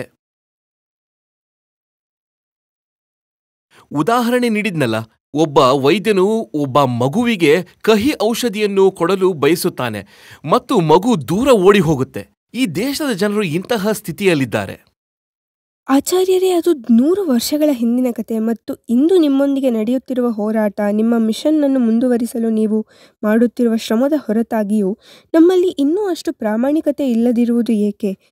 ನಾವು ನಿಮ್ಮೊಂದಿಗೆ ಇದ್ದರೂ ಸಹ ನಾವು ನಿಮಗೆ ಸಂಪೂರ್ಣ ಬೆಂಬಲ ನೀಡದಿರುವುದು ಏಕೆ? ಆ ಪ್ರಾಮಾಣಿಕತೆ ನೀವು ಸರಿಯಾದದನ್ನು ಮಾಡಲು ಪ್ರಯತ್ನಿಸಿದಾಗ ಮಾತ್ರ ಹೋಗುತ್ತೆ. ಬೆಂಬಲ ನೀಡುವುದು ಸಣ್ಣ ವಿಷಯವಲ್ಲ. ಬೆಂಬಲ ನೀಡುವುದರಲ್ಲಿ ಒಬ್ಬರ ಕೈಯನ್ನು ಹಿಡಿಯುವುದು ಎಂದರ್ಥ. ಅವರಿಗೆ ಒಂದು ಕೈ ನೀಡುವುದು. ಆದರೆ ಅವರಿಗೆ ಒಂದು ಕೈ ನೀಡುವುದು ಎಂದರೆ ಇನ್ನೊಂದು ಕೈಯನ್ನು ಬೇರೆಯವರಿಗೆ ನೀಡೋದಿಲ್ಲ ಎಂದರ್ಥವಲ್ಲ. ಆದ್ದರಿಂದ ಬೆಂಬಲವು ದೊಡ್ಡ ಗೊಂದಲವಾಗಿದೆ. ನೀವು ಒಬ್ಬರೊಂದಿಗೆ ಇರಬಹುದು ಮತ್ತು 50 ಜನರೊಂದಿಗೆ ಇರಬಹುದು. ಇನ್ನೊಂದು ಕೈ ಎಲ್ಲಿದೆ ಎಂದು ತಿಳಿದಿಲ್ಲ. ವಿಷಯ ಇಲ್ಲಿ ಸಿಕ್ಕಿ ಹಾಕಿಕೊಳ್ಳುತ್ತೆ. ಆದ್ದರಿಂದ ಬೆಂಬಲಿಸಬೇಡಿ. ಶ್ರೀಕೃಷ್ಣ ಅಥವಾ ಯಾವುದೇ ಮಹಾಪುರುಷರು ನೀವು ಕೇವಲ ಬೆಂಬಲಿಸಬೇಕು ಅಥವಾ ಹಿಂಬಾಲಿಸಬೇಕು ಎಂದು ಬರುವುದಿಲ್ಲ. ಅವರು ನಿಮ್ಮೊಳಗಿನ ಕೃಷ್ಣತ್ವವನ್ನು ಹೊರತರಲು ಬರುತ್ತಾರೆ. ಅದಾದ ಮೇಲೆ ಬೆಂಬಲ ನೀಡುವ ವಿಷಯ ಬರುವುದಿಲ್ಲ. ಬೆಂಬಲವನ್ನು ಬೇರೆಯವರಿಗೆ ನೀಡಲಾಗುತ್ತೆ. ಅದಾದ ಮೇಲೆ ಸತ್ಯ ನಿಮ್ಮದಾಗುತ್ತೆ. ತುಂಬ ವೈಯಕ್ತಿಕವಾಗುತ್ತೆ, ತುಂಬ ಆಧ್ಯಾತ್ಮಿಕವಾಗುತ್ತೆ. ಅದಾದ ಮೇಲೆ ಇದು ನಿಮ್ಮ ಹೋರಾಟ.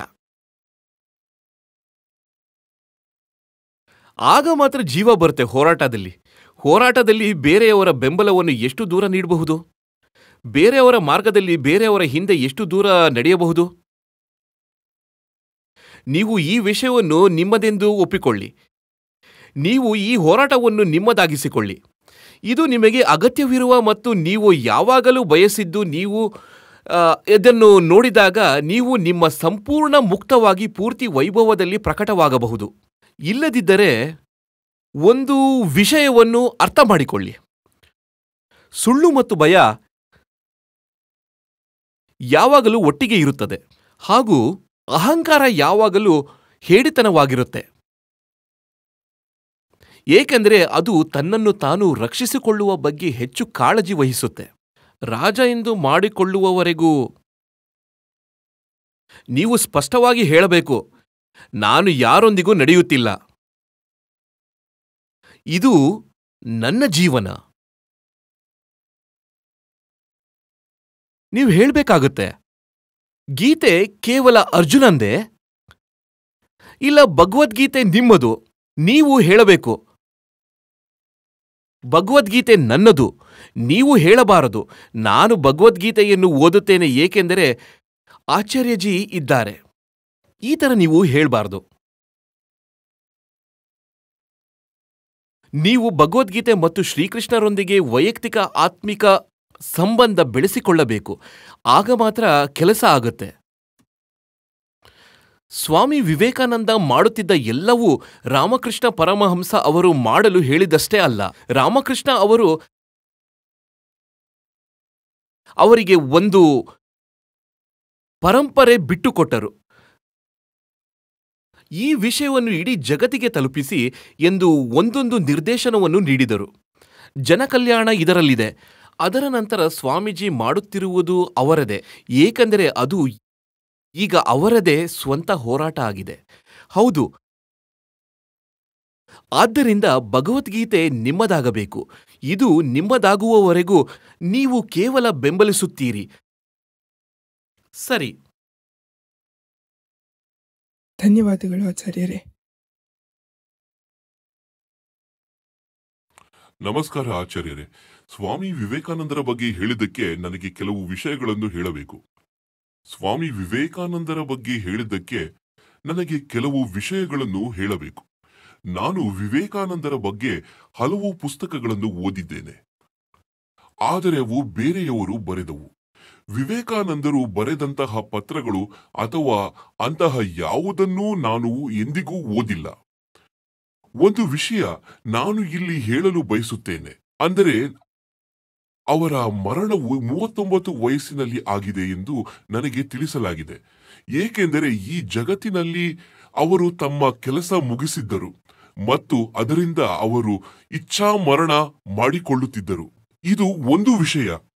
ಎರಡನೆಯದು, ಅವರ ಜನನವಾದಾಗ ರಾಮಕೃಷ್ಣರು ಒಂದು ಧೂಮಕೇತುವನ್ನು ನೋಡಿದರು ಮತ್ತು ಈ ಜಗತ್ತಿಗೆ ಏನೋ ಅಲೌಕಿಕ ಕೆಲಸ ಮಾಡುವವನು ಬರುತ್ತಿದ್ದಾನೆ ಎಂದು ಅವರು ಅರ್ಥ ಮಾಡಿಕೊಂಡರು.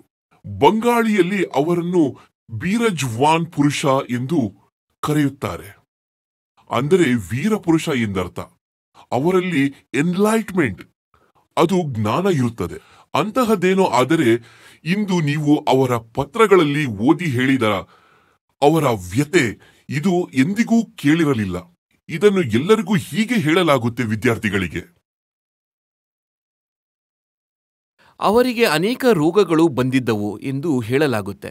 ಅವರು ನಡೆಸಿದ ಜೀವನದ ರೀತಿಯಿಂದ ಶ್ರಮದಾಯಕ, ಕಷ್ಟಕರ. ಅವರಿಗೆ ಯಾವ ಯಾವ ರೋಗಗಳು ಇದ್ದವು ನೀವೇ ಹುಡುಕಿದರೆ ಸಿಗುತ್ತೆ. ನನಗೆ ನೆನಪಿರುವಂತೆ ಮಧುಮೇಹ, ಅಧಿಕ ರಕ್ತದೊತ್ತಡ, ಅವರಿಗೆ ಅನೇಕ ರೀತಿಯ ಕಾಯಿಲೆಗಳು ಇದ್ದವು. ಅವರ ಮರಣವು ಮೆದುಳಿನ ರಕ್ತನಾಳ ರಪ್ಚರ್ ಆದ ಕಾರಣದಿಂದಾಗಿ ಆಯಿತು. ನಾನೇನು ಹೇಳಿ, ನೀವು ಅರ್ಥ ಮಾಡ್ಕೊಳ್ಳಿ ಅಲ್ವೇ? ನಾವು ಹೇಗೆ ನಮ್ಮ ಮಹಾಪುರುಷರ ಸಂಘರ್ಷದ ಕಥೆಯನ್ನು ಮರೆಮಾಚಿ ಅವರನ್ನು ಅಲೌಕಿಕವಾಗಿ ಮಾಡುತ್ತೇವೆ ಎಂದು ನಾವು ಈಗಾಗಲೇ ಚರ್ಚಿಸಿದ್ದೇವೆ. ನಾವು ಗೌರವದ ಹೆಸರಿನಲ್ಲಿ ಇದನ್ನು ಮಾಡುತ್ತಿರುವಂತೆ ತೋರುತ್ತೆ, ಆದರೆ ಇದರಲ್ಲಿ ಎಷ್ಟು ಗೌರವವಿದೆ ಎಂದು ಗೊತ್ತಿಲ್ಲ. ಅವರು ಯಾರು ಎಂಬುದು ಮರೆತು ಹೋಗುತ್ತೆ. ಅವರ ನಿಜವಾದ ಕತೆ, ರಕ್ತಸಿಕ್ತ ಕತೆ ಮರೆತು ಹೋಗುತ್ತೆ. ಮತ್ತು ಯಾವುದೇ ಮಹಾಪುರುಷರ ಕಥೆಯಲ್ಲಿ ನೀವು ರಕ್ತವನ್ನು ನೋಡದೇ ಇರುವುದಿಲ್ಲ. ನೀವು ಯಾರನ್ನು ಬದಲಾಯಿಸುತ್ತೀರೋ ಅದು ದೊಡ್ಡ ಸಮಾಜ, ಅದು ಬಹಳ ದೊಡ್ಡ ಜನಸಮೂಹ, ಅಸಂಖ್ಯಾತ ಜನರು. ನೀವು ಬದಲಾಯಿಸಲು ಬಯಸುತ್ತೀರೋ ಅದು ದೊಡ್ಡ ಸಮಾಜ, ಅದು ಬಹಳ ದೊಡ್ಡ ಜನಸಮೂಹ, ಅಸಂಖ್ಯಾತ ಜನರು. ನೀವು ಬದಲಾಯಿಸಲು ಬಯಸುತ್ತೀರಿ ಮತ್ತು ಅವರು ಬದಲಾಗಲು ಬಯಸುವುದಿಲ್ಲ. ಆಗ ಅವರು ಮುಷ್ಟಿ ಕಟ್ಟಿ ನಿಮ್ಮನ್ನು ವಿರೋಧಿಸುತ್ತಾರೆ. ಅದರಲ್ಲೂ ಸ್ವಾರ್ಥಿ ಜನರು, ಅಧಿಕಾರಕ್ಕಾಗಿ ಹಂಬಲಿಸುವ ಜನರು, ಅಧಿಕಾರಿಗಳು ಮತ್ತು ಹಳೆಯ ಸಂಪ್ರದಾಯಗಳ ವಾಹಕರು ಇರ್ತಾರೆ. ಅವರು ನಿಮ್ಮನ್ನು ಕೊಲ್ಲಲು ಸಿದ್ಧರಾಗಿರ್ತಾರೆ. ಈ ವಿಷಯ ನಿಮಗೆ ಏಕೆ ಅರ್ಥವಾಗ್ತಿಲ್ಲ? ಏನನ್ನಾದರೂ ವಿವರಿಸಲು ಬಂದಾಗ ನಾವು ಅವರನ್ನು ಸ್ವಾಗತಿಸುತ್ತೇವೆ ಎಂದು ನಮಗೆ ಏಕೆ ಅನಿಸುತ್ತೆ?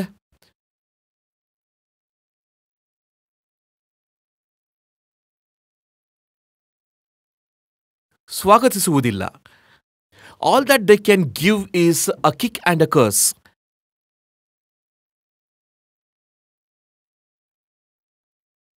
ಎಂದು ಬರೆದಿದ್ದಾರೆ ಅಲ್ವೇ?